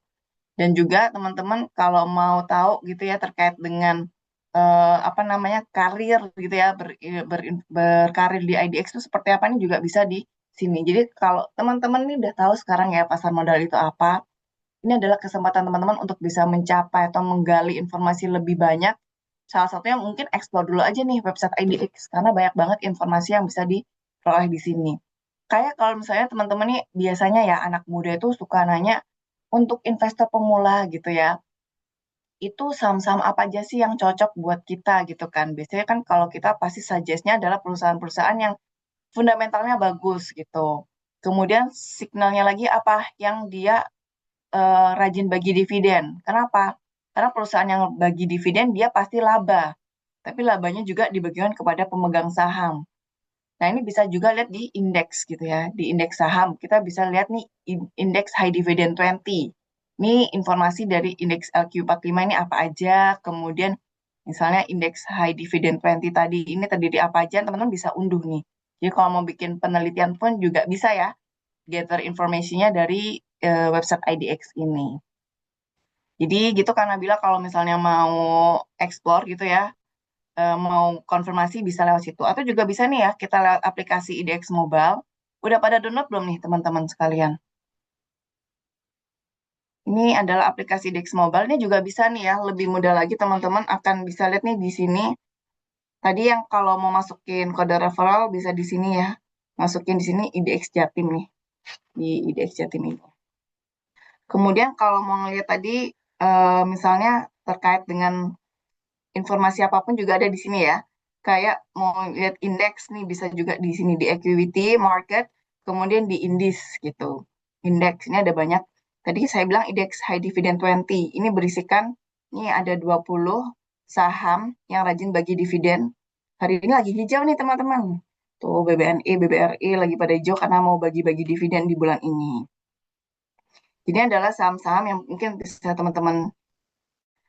Kemudian juga enaknya nih kalau di IDX Mobile gitu ya, kita tuh bisa lihat tadi coba virtual trading, kemudian juga bisa lihat nih kalau mau yang suka scroll-scroll informasi gitu ya, kita juga bisa lihat nih beberapa informasi, sorry, ada ini IDX Education. Yang suka ngeliat short nih, biasanya teman-teman di YouTube atau di Instagram juga bisa lihat di sini ya, di IDX Mobile ini juga banyak nih informasi terkait dengan saham dan lain sebagainya. Jadi nanti kita bisa coba nih yang namanya fitur virtual trading. Mau beli jual saham juga bisa di sini gitu. Gitu sih. Jadi paling kalau yang pemula banget kita suggest-nya cek dulu website IDX, bisa diekspor tuh website IDX pasti teman-teman butuh beberapa hari gitu ya untuk bisa mengabsorb semuanya itu. Semoga menjawab kan Nabila. Bagaimana Kak Nabila? Sudah, terima Pas kasih sekali ya. Ibu. Terima Iya, kasih buat jawabannya. Oke. sama-sama. Ini ada penanya kedua dari Mbak Naya ya, Mbak Naya Aska. Mau ditanyakan langsung ataukah saya bacakan pertanyaannya, Mbak Naya? Ibu bacakan aja, Bu. Dibacakan. Oke, baik. Saya bacakan ya. Ini saya bertanya, ini ini versinya Mbak Naya ya. Ini kan sedikit mengetahui apa tentang ilmu berinvestasi, tetapi ada ketakutan untuk mengalami kerugian atau malah takut uangnya hilang, Mbak Esti, ketika investasi. Nah, bagaimana ya untuk mengatasi rasa takut dan keraguan dalam diri Mbak Naya ini ketika ingin memulai berinvestasi, terutama karena adanya resiko tadi ya, resiko kerugian. Gitu, Mbak. Baik, siap. Terima kasih atas pertanyaan Mbak Naya. Mungkin ini mewakili teman-teman yang lain juga gitu ya. Udah pengen nih investasi, cuma berita yang sekarang beredar juga masih simpang siur, masih ada kondisi yang nggak pasti gitu ya. Kalau kita lihat geopolitikal juga masih banyak perang-perang. Wise nggak sih kalau kita masih berinvestasi di kondisi sekarang ini gitu kan? Nah tadi teman-teman nih hari ini termasuk udah investasi gitu ya, meluangkan waktunya untuk dengerin tuh apa aja sih investasi, kemudian apa sih yang perlu dipersiapkan. Tadi kan kalau kita pegang prinsip investasi pakai uang dingin gitu ya, yang 20% tadi kita sisihkan. Nah, kalau di kondisi saat ini mau investasi masih takut, teman-teman bisa tadi nih juga pakai aplikasi virtual trading ya. Saya coba lagi. Ini teman-teman bisa menggunakan aplikasi virtual trading. Bentuknya kan seperti ini. Ini ada yang tombol nih virtual trading. Misalnya tadi teman-teman kita lihat nih sahamnya yang kita cepet bahas. Tadi mungkin Pakuan Jati gitu ya. Kalau kita lihat tadi harganya sekitar 300-an. Kita bisa nih beli Pakuan Jati. Teman-teman tuh sebenarnya dapat uang 5 juta secara virtual yang bisa digunakan untuk coba-coba aja gitu ya, icip-icip aja beli saham gitu kan. Dan uang 5 juta ini setiap bulannya akan dikembalikan lagi ke 5 juta. Jadi kalau teman-teman misalnya lagi rugi, nggak apa-apa, nggak usah sedih gitu ya. Karena bulan depan akan diulang lagi di restart lagi ke 5 juta gitu. Misalnya kita lihat nih harganya adalah 340. Kita mau beli di harga 340 dapat sahamnya gitu ya. Sorry, 342. Nah, kita mau beli berapa lot kan uang kita ada 5 juta ya. Mungkin mau beli di lotnya ini, mungkin beli 5 cukup nggak ya? Oh cukup nih, cuma 136.000 doang ini teman-teman. Bisa dapat 5, dapat 4. Atau mungkin kalau kebanyakan ya udahlah, uangnya 100.000 doang gitu ya. Beli 2 aja, 68.400 kita beli. Tinggal di send virtual order. Nah, kemudian kita bisa lihat nih kita udah order apa aja gitu kan ya. Ternyata ini kita udah beli Pakuwon. Udah done, udah berhasil gitu ya artinya ya. Harganya di 68.400. Nah, uang teman-temannya adalah ini nih, 5 juta gitu ya. Jadi teman-teman tuh dapat uang secara virtual sebesar 5 juta. Jadi teman-teman bisa manfaatkan uang 5 juta ini untuk beli em, saham secara virtual. Terus uang yang saham yang udah kita punya adalah 68.400 ini. Kalau di totalnya ada 499.600. Jadi ini adalah uang teman-teman. Nah, ini adalah yang perlu kita coba dulu, explore dulu. Jadi teman-teman yang sekarang ini udah hadir, nggak ada alasan untuk nggak belajar gitu ya, atau nggak mencoba. Karena ada nih namanya fitur virtual trading yang dimiliki oleh IDX Mobile yang bisa teman-teman gunakan. Nah, tadi ada juga nih, kemarin tuh pas banget kita lagi launching yang namanya Syariah. Jadi ini ada Syariah mode yang di sini ya, teman-teman. Ini bisa kita klik, nanti akan muncul nih saham-saham syariah. Contohnya kita mau beli saham nih ya di virtual trading. Kalau mau beli sahamnya kayak bank-bank tuh udah nggak ada. Misalnya BBCA, itu udah nggak muncul. Atau MLBI gitu ya, multi bintang, minuman keras tuh udah nggak ada. Jadi di sini udah tersort saham-saham apa aja yang memang syariah yang bisa teman-teman coba beli. Jadi ketika udah coba dulu nih pakai uang virtual kan biasanya lebih enteng ya nyobanya ya. Daripada pakai uang beneran, teman-teman bisa coba dulu di sini. Kalau misalnya ternyata udah beli beberapa saham, ternyata kurang oke hasilnya, oh mungkin teman-teman di next month bisa coba padu-padankan lagi nih, kan diversifikasi ya. Mungkin yang cocok adalah antara saham-saham perbankan dengan saham good consumer, atau saham perbankan diimbangi dengan saham-saham pertambangan gitu. Jadi ini buat ekspor cocok banget buat teman-teman sekarang. Seperti itu karena ya mungkin next-nya lagi kalau masih takut bisa coba yang namanya reksadana pasar uang gitu ya. Kalau teman-teman lihat reksadana pasar uang tuh udah bisa beli di mana aja dan kecenderungannya nanti deh ikut sekolah reksadana ya, sekolah pasar modal reksadana. Di sana kita juga bisa mulai dari dana yang kecil dan kecenderungannya untuk di pasar modal reksadana ini sekolah instrumen reksadana ini yang pasar uang itu cenderung grafiknya mengalami peningkatan. Jadi mungkin kalau buat icip-icip dulu, boleh kita explore beberapa produk di pasar modal. Seperti itu, Kak Naya. Semoga menjawab ya, Kak Naya. Terima kasih, Ibu. Terima kasih. Oke, baik. Terima kasih Bu Hesti. Terima Ini kasih.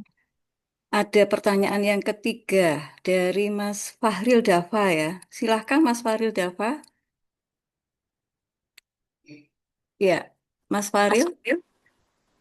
Ibu, pertanyaan saya adalah bagaimana kita seorang mahasiswa bisa menjadi investor saham tetapi background keluarga atau lingkungan itu nggak ada basic di dunia saham. Nah, Baik, menurut Ibu bagaimana? Terima kasih. siap. Makasih Mas Fahril Dava udah menyuarakan gitu ya hati dari beberapa teman juga kayak merasa kayak butuh banget nih untuk tahu lebih dalam gitu kan ya untuk menjadi investor di pasar modal gitu. Nah, sebenarnya kita juga sedang apa ya menyebarluaskan nih kepada masyarakat, membangun awareness nih ke masyarakat bahwa orang-orang yang bisa berinvestasi di pasar modal itu nggak harus orang ekonomi gitu, nggak harus dia ini lulusan atau kuliahnya di fakultas atau di jurusan ekonomi. Sebenarnya investasi ini untuk seluruh kalangan dan bahkan kita juga sekarang udah nggak eksklusif lagi ya, udah inklusif gitu. Jadi semua orang tuh wajib tahu investasi di pasar modal. Jadi nggak apa-apa Mas Fahril Dafa kalau misalnya keluarganya nggak ada yang tahu nih sama sekali background atau terkait dengan ekonomi saham gitu ya, produk-produk saham atau produk pasar modal nggak apa-apa. Kalau teman-teman nih sekarang hadir di era yang sangat terbantu gitu ya, sangat mudah untuk bisa memperoleh informasi. Yang perlu diperhatikan tadi adalah informasi-informasi ini yang diperoleh itu harus dipastikan dari sumber yang terpercaya. Bisa dari websitenya IDX, bisa dari Instagram IDX, kemudian juga teman-teman harus yakin dulu tuh sumbernya terpercaya gitu ya. Kemudian yang berikutnya kita juga bisa lihat nih sudah banyak banget platform-platform kayak mungkin dari salah satu perusahaan sekuritas dia juga punya kelas gitu ya atau punya channel YouTube. Nah, di YouTube itu sebenarnya ada banyak banget influencer-influencer yang teman-teman bisa pilih gitu ya atau ikutin. Karena setiap orang pasti punya style berbeda-beda, teman-teman boleh juga beda-beda milih influencernya gitu kan. Tinggal teman-teman cek dulu, ikutin dulu apakah ini sesuai dengan gayanya teman-teman apa enggak. Karena kembali lagi, setiap orang tuh profil risikonya beda-beda. Ada yang dia berani mengambil risiko, orang yang agresif, biasanya produk yang dipilih tadi kayak saham, reksadana saham gitu. Atau dia ngomongin saham-saham yang geraknya sangat cepat gitu ya. Ada juga nih influencer yang dia tuh udah sama-sama di sahamnya, tapi dia mengutamakan fundamental perusahaannya. Kenapa? Karena di kondisi market yang sedang turun seperti saat ini, saham-saham yang fundamental tuh ternyata dia bisa lebih resilience, bisa lebih bertahan ya terkait dengan kondisi market. Jadi kalau turun dia nggak turun dalam, nggak seturun saham-saham yang volatilitasnya tinggi gitu. Jadi apakah bisa nih ya nggak ada basic saham sama sekali? Bisa. Bahkan Mas Farel bisa ikut sekolah pasar modal, bisa ikut juga, kita juga ngadain beberapa sekolah pasar modal tuh nggak cuma satu produk aja, nggak saham aja. Ada sekolah pasar modal reksadana, ada sekolah pasar modal obligasi, ada sekolah pasar modal ETF, dan lain sebagainya. Teman-teman aktif aja nih untuk ikut acara-acara seperti itu. Jadi menambah knowledge teman-teman. Termasuk tadi ini Mas Farel kalau misalnya download aplikasi DX Mobile ya, itu tadi kan ada IDX Education. Itu banyak video-video yang bisa mungkin menambah insight nih ya buat Mas Farel, jadi dapat knowledge lebih. Justru nih keluarganya justru taunya saham tuh dari Mas Farel gitu. Semoga menjawab ya Mas Farel.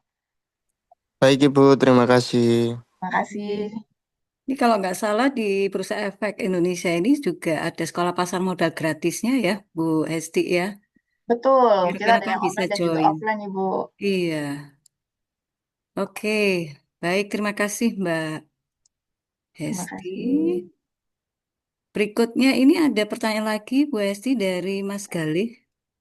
Mas Galih, itu sudah raise hand ya. Dipersilakan Mas Galih untuk menyampaikan pertanyaannya. Sebelumnya terima kasih atas kesempatannya. Pertanyaan saya yaitu sabar ya, Bu. Terhadap berita geopolitik sekarang yang lagi panas itu gitu, Bu. Yang sedang dirumorkan akan perang. Menurut Ibu, semisal kita sebagai investor saham, apa kita harus menarik aset terlebih dahulu gitu, Ibu? Sampai berita ini itu mulai agak dingin atau mereda gitu, Bu. Atau kita tetap melakukan trading seperti biasa gitu, Bu. Terima kasih. Baik, siap. Terima kasih banyak Mas Gali atas pertanyaan. Udah jadi investor nih ya, sepertinya Mas Gali ya. Sip, keren banget. Dan juga udah aware nih dengan kondisi market saat ini secara global gitu ya. Nah, memang tidak dipungkirin ya teman-teman kalau kondisi IHSG atau bahkan nih beberapa stock market yang ada di dunia juga terpengaruh gitu ya. Ada Kospi, kemudian Hang Seng juga. Kospi ini dari Korea, kemudian Hang Seng ini dari Hong Kong gitu ya. Itu juga terpengaruh oleh kondisi global saat ini. Dan ini juga bukan yang pertama yang perlu digarisbawahin bahwa juga banyak yang bilang dari setiap krisis ini ada orang kaya baru gitu kan ya. Jadi kita tinggal ngambil momentum dan memanfaatkan sebenarnya. Nah, kalau kondisi seperti saat ini dengan saham-saham yang udah dimiliki kemudian lagi turun nih, gimana gitu ya? Apakah di cut loss atau apakah dijual atau tetap beli average down gitu ya? Ini bisa disesuaikan lagi nih dengan saham-saham yang dimiliki. Kalau dari porsi bursa kita memang tidak bisa merekomendasikan ya, Mas Galih, apakah kita bisa beli atau jual satu saham. Cuma kalau yang bisa kita sampaikan adalah di kondisi saat ini dengan saham yang dimiliki, apakah itu termasuk sektor-sektor yang terpengaruh gitu ya? Misalnya kalau kita punya saham-saham yang di oil atau gas, mungkin sekarang lagi naik gitu ya. Kita dengan kondisi yang saat ini, mungkin kita bisa justru take profit, kita jual aja gitu. Karena butuh cash lebih banyak gitu ya. Jadi mungkin kita bisa take profit sebagian. Jadi ketika kondisi marketnya udah turun, kita tuh nggak yang benar-benar jatuh. Tapi kalau teman-teman yang baru masuk gitu ya, terus ngeliat oil gas sekarang lagi tinggi, terus mau masuk, ini sebenarnya kurang wise gitu ya, tidak kurang bijak karena harganya lagi tinggi. Kita harus pegang prinsip juga bahwa kalau mau beli suatu saham ya kita beli saat harganya rendah dan jual saat tinggi gitu kan. Jangan sampai kita beli tinggi, jual tinggi, iya kalau besoknya tinggi gitu kan ada possibility besoknya bisa tinggi, bisa turun gitu kan.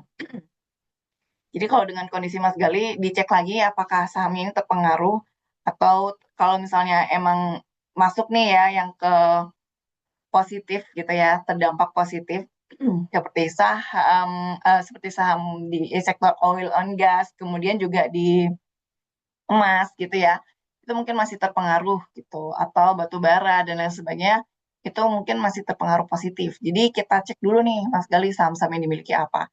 Kalau memang nggak terpengaruh, kita cek lagi fundamentalnya gitu ya. Misalnya bisnisnya nggak bersinggungan langsung mungkin kayak di perbankan, tapi dia terpengaruh tuh harganya kan kemarin sempat turun gitu ya, baru hari ini mengalami hijau, karena mungkin ada beberapa sentimen informasi dari Trump yang menyampaikan perangnya akan segera selesai gitu kan. Tapi ini kembali lagi adalah Donald Trump gitu ya, kita belum bisa pegang dia juga selama dipimpin beliau, sepertinya kondisinya akan naik turun. Jadi kalau dari saran saya, Mas Gali bisa cek dulu sahamnya, kalau terpengaruh bisa take profit sebagian, atau mungkin bisa dijual gitu ya, kalau memang lagi kurang, apa namanya, belum profit gitu ya. Mungkin kalau emang terpengaruh bisa dicoba di average down atau di cut loss sebagian dulu gitu. Tapi kalau misalnya kayak perbankan dan lain sebagainya, selama fundamental perusahaannya bagus gitu ya, kita bisa pegang itu sih. Gitu, Mas Gali. Oke, bagaimana, Mas Gali? Sudah menjawab mudah-mudahan ya. Ya, Ibu, terima kasih. Makasih, Mas Gali. Masih ada ini lagi Bu Hesti dua pertanyaan nih. Ini Mas Widi ya, Widi Nugroho. Dipersilahkan Mas Widi. Oh iya, baik Bu. Sebelumnya terima kasih atas kesempatannya. Ya, jadi pertanyaan saya itu apa namanya? Ya, indikator atau metode apa yang digunakan oleh IDX buat menentukan bahwa saham itu yang masuk indeks LQ45 atau IDX 30 itu benar-benar perusahaan yang bagus, Bu. Atau di metode yang dipakai itu contohnya seperti apa ya, Bu ya? Kayak pakai valuasinya atau pertumbuhannya gitu. Baik, siap. Terima kasih Mas Widi Nugroho. Ini udah banyak nih Bu, sebenarnya teman-teman yang udah ini ya, paham pasar modal gitu ya, atau udah punya saham gitu ya. Terima kasih banyak nih atas pertanyaan. Nah, sebenarnya teman-teman tuh bisa juga lihat di website IDX gitu ya untuk indeks-indeks ini. Karena di indeks ini akan ada penjelasannya juga. Jadi seperti indeks LQ45 ini terdiri dari apa aja sih gitu ya. Itu terdiri dari perusahaan-perusahaan yang memang liquid gitu kan. Yang dia dari apa namanya? Dari segala sebentar. Dari segala ininya, pencatatannya. Kalau kita lihat ya, indeks LQ45 adalah indeks yang mengukur kinerja harga dari 45 saham yang memiliki likuiditas tinggi dan kapitalisasi pasar besar, serta didukung oleh fundamental perusahaan yang baik. Jadi kita ngelihatnya dari liquidnya, jadi seberapa sering sih dia diperdagangkan gitu ya. Kemudian juga dari kapitalisasinya, dari nilai pasarnya gitu, Mas Widi. Sedangkan kalau IDX 30 ini lebih di short lagi gitu ya, sama gitu. Jadi dari yang 45 tadi ini lebih difokusin lagi gitu, diambil 30 lagi yang memang dia tuh benar-benar liquid dan juga kapitalisasi pasarnya besar. Jadi kalau kemarin sempat mungkin istilahnya adalah saham-saham konglo gitu kan.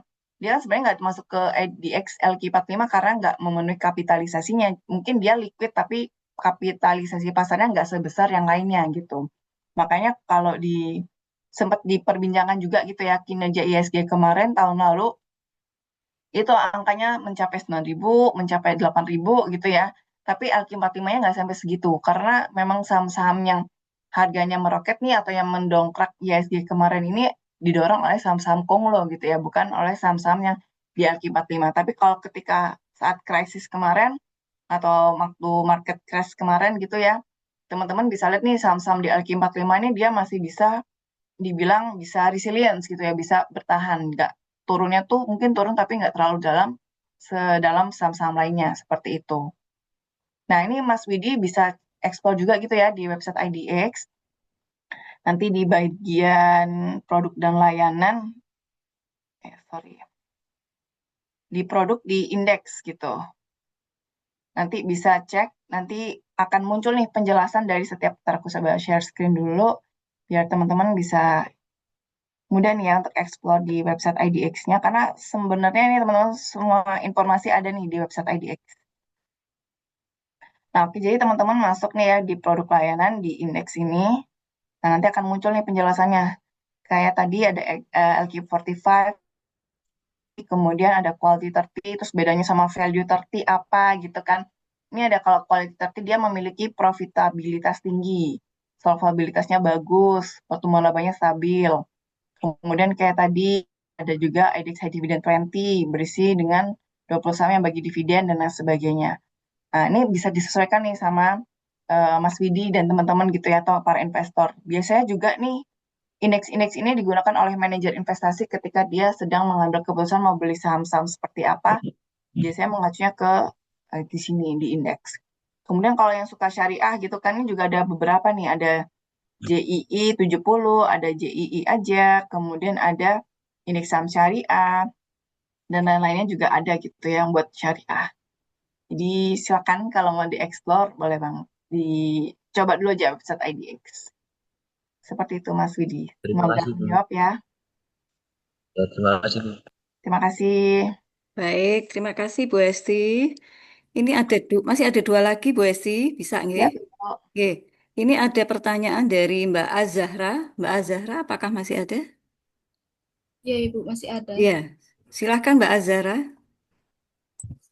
Sebelumnya terima kasih atas kesempatannya. Saya izin bertanya, untuk investor pemula atau mahasiswa yang belum pernah mencoba untuk membeli saham atau yang lain-lain gitu, bagaimana cara menentukan saham yang layak dibeli agar tidak hanya mengikuti tren pasar saja?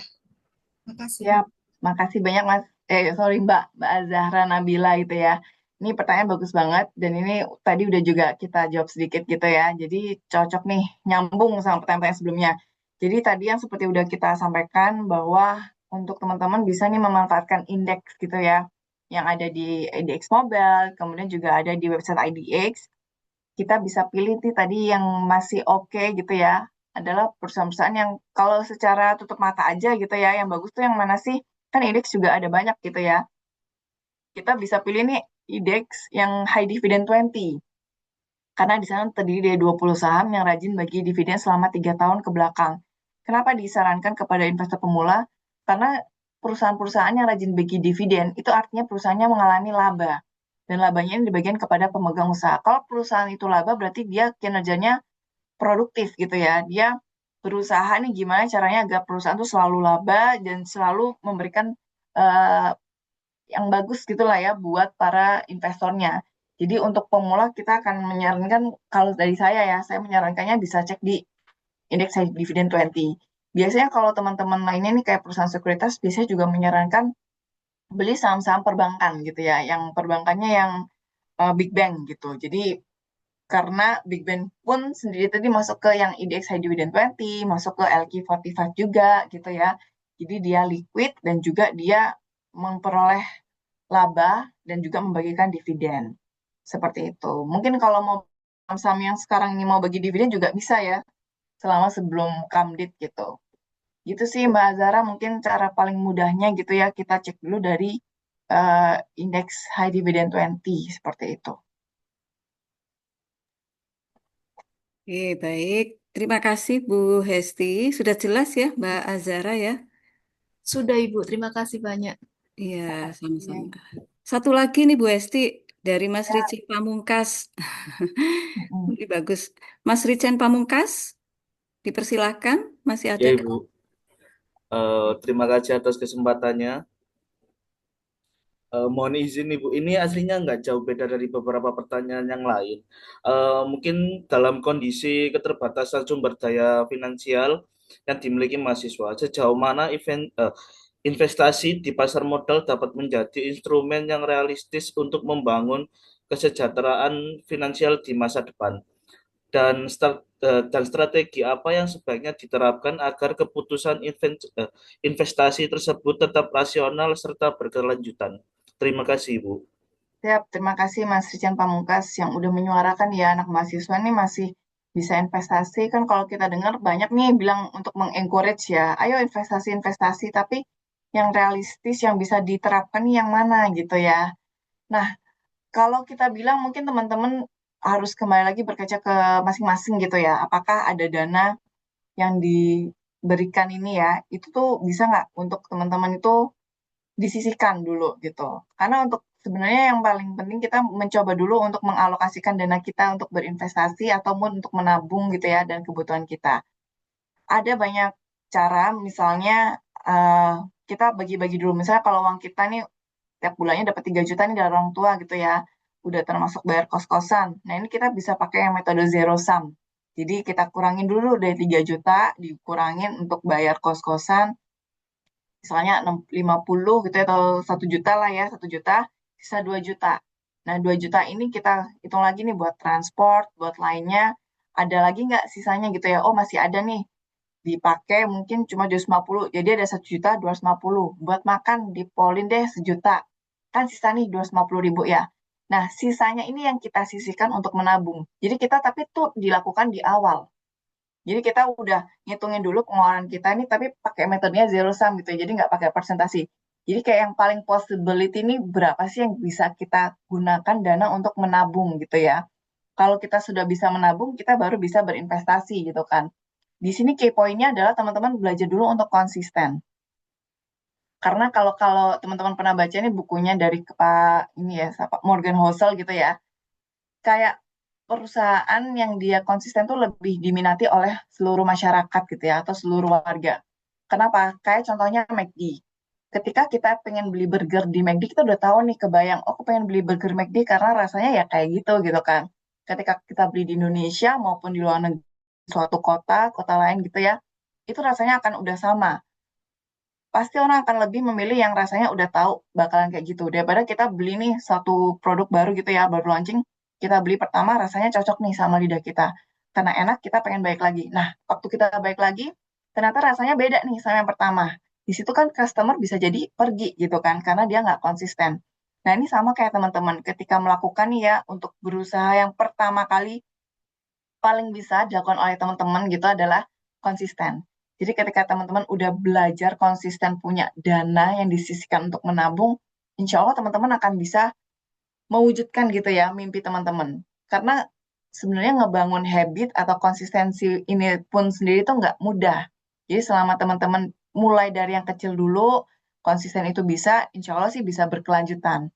Nah, ketika nih udah berhasil nih nabung ya, dari Mas Richan, kemudian udah nabung, akhirnya nih pakai strategi apa lagi nih yang bisa tetap berinvestasi di pasar modal.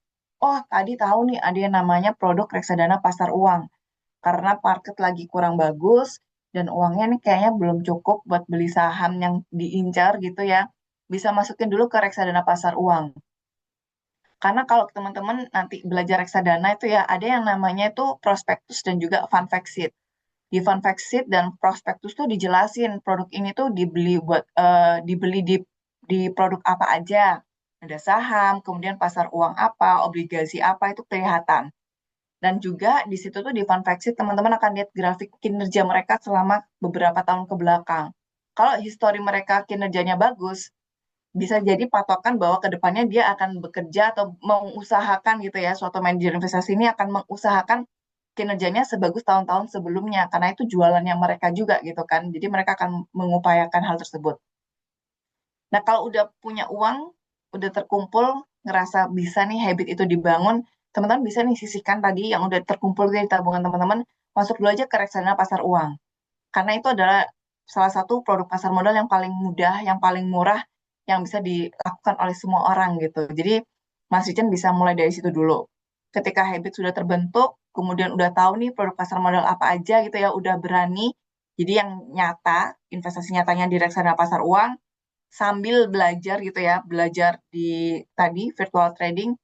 Insya Allah teman-teman dan Mas Richen kalau udah punya dana lebih gitu ya, ketika udah bekerja sendiri, memperoleh penghasilan sendiri, punya usaha sendiri, Mas Richen udah nggak takut tuh atau udah nggak bingung tuh dananya mau ditaruhin di mana aja.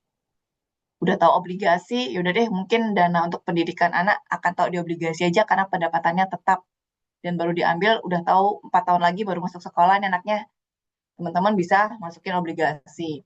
Terus karena anaknya udah mau deket nih masuk sekolahnya dipindahin ke reksadana pasar uang.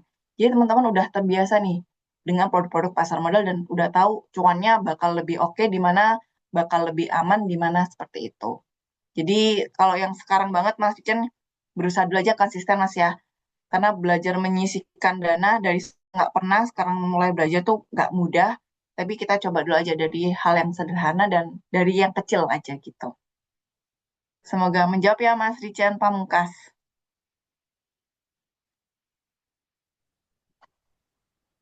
Oke, baik. Gimana, Mas Richen? Pamungkas? Sudah ya? Sudah Ibu. Oke, baik. Terima kasih banyak ini Bu Hesti. eh ini waktunya sudah menunjukkan pukul 11 lebih 15 menit. Kalau misalkan rekan-rekan nanti masih ada pertanyaan yang ingin disampaikan, monggo nanti bisa jabrib ya admin gitu ya. Kemudian ini tadi ada titipan evaluasi ya yang harus diisi oleh rekan-rekan yang hadir pada saat ini ya. Nanti akan ada sertifikat ya, sertifikat yang akan kami berikan. Oke. Nah, kemudian yang masih ini Bu Hesti, yang kaitannya tadi yang menarik itu adalah ada IDX Mobile gitu ya, Oh, virtualnya gitu ya Bu Hesti ya. Nah, ini betul. kan itu ada manual booknya enggak ya Bu Hesti? Kita ada video tutorialnya sih kalau teman-teman Tutorialnya deh. mau. Nanti kita Oke. share ke Bu Dewi ya Iya, dan Bu baik. Linda. Terima kasih. Itu karena menarik untuk proses pembelajaran juga bagi rekan-rekan mahasiswa yang mungkin tertarik untuk ini berkecimpung di dunia pasar modal, Mbak Hesti. Ya, karena teman-teman antusiasnya juga luar biasa, keren. Iya. Dan ini mungkin di sini juga ada rekan-rekan yang sudah menjadi investor gitu ya. Jadi Iya, mantap. banyak sekali tadi yang Bertanya, keren, keren banget. tanya ini. Hmm, Baik, itu yang bisa kami sampaikan sekali lagi, Bu Hesti. Kami, saya Bu Linda Purnamasari, beserta Bu Dewi Ayu, dan Bu Emma masih ada sih. Mengucapkan terima kasih Masih Bu. banyak sekali atas penyampaian dan sharing materi mengenai pasar modal. Jadi, mudah-mudahan kita ketemu lagi tidak online ya, Bu Hesti ya. Iya, Insya Allah nanti kita ketemu lagi di lain waktu, ya bisa offline atau kami nanti yang akan berkunjung di Bursa Efek Indonesia. Kantornya di yang di Jawa Timur di Jalan Kusuma Bangsa itu ya, Bu Hesti ya. betul Ibu. Silakan buat teman-teman dan Bapak Ibu dosen kalau ingin berkunjung ke kami, monggo gitu ya. Kita bisa menampung sampai 100 orang Bu yang di auditorium kita. Oh, Masya Allah. Baik. Untuk materinya ini nanti bisa kami sampaikan atau kami berikan kepada mahasiswa, Bu Hesti, mohon izin. Bisa, bisa. Nanti kita share ke Ibu. Baik. Baik, terima kasih Bu Hesti atas waktunya dan atas sharing-sharingnya yang sangat bermanfaat bagi kami, terutama bagi para mahasiswa. Mudah-mudahan apa yang disampaikan oleh Bu Hesti ini ya akan menjadi insight baru bagi kami dan mungkin bagi mahasiswa dan memberikan banyak manfaat. Baik, sebelumnya ada titipan lagi dari Bu Emma mungkin? Ada yang mau disampaikan, Bu Emma? Cukup. Ya cukup. Baik. Matur nuwun Bu Esti ya. Terima kasih Bu Emma. Baik, terima kasih sekali lagi kepada Bu Hesti dan Bapak Ibu dosen yang lain serta rekan-rekan mahasiswa yang saya cintai. Jadi, insya Allah kita ketemu lagi ya dengan materi yang berbeda setelah Lebaran ya. Jadi 2 minggu ini kita libur Bu Hesti, 2 minggu ke depan Oh, itu. Jadi nanti ya, perkuliahan akan dimulai lagi setelah Lebaran. siap. Baik, mohon maaf kalau ada hal-hal yang kurang berkenan dari kami ya Bu Hesti. Saya juga mohon maaf. Mudah-mudahan Bu Hesti masih berkenan lagi untuk memberikan sharingnya kepada kami. Oke, Itu sangat berkenan Ibu. oke, Terima saya kasih juga akhiri. dari saya kepada Bu Linda, Bu Emma, Bu Setorini, Bu Dewi juga yang sudah mengadakan kegiatan ini. Terima kasih kepada teman-teman mahasiswa yang sudah sangat bersemangat, excited banget hari ini. Jadi senang banget menambah semangat saya juga gitu ya. Jadi puasanya lebih bersemangat. Oke, Semoga berkah buat kita semua. Mohon maaf kalau ada salah kata juga Ibu. Terima kasih. Terima baik, kasih terima Bu kasih Esti, sekali lagi Bu terima Hesti. kasih Bu Emma, Bu Linda, dan teman-teman semua. Bu Terima Dewi kasih. Ayu, terima kasih Bu Dewi Ayu. Terima kasih Bu Hesti, Bu Linda. Terima kasih Bu Dewi. Izin live. Nuhun Ibu. Yeay.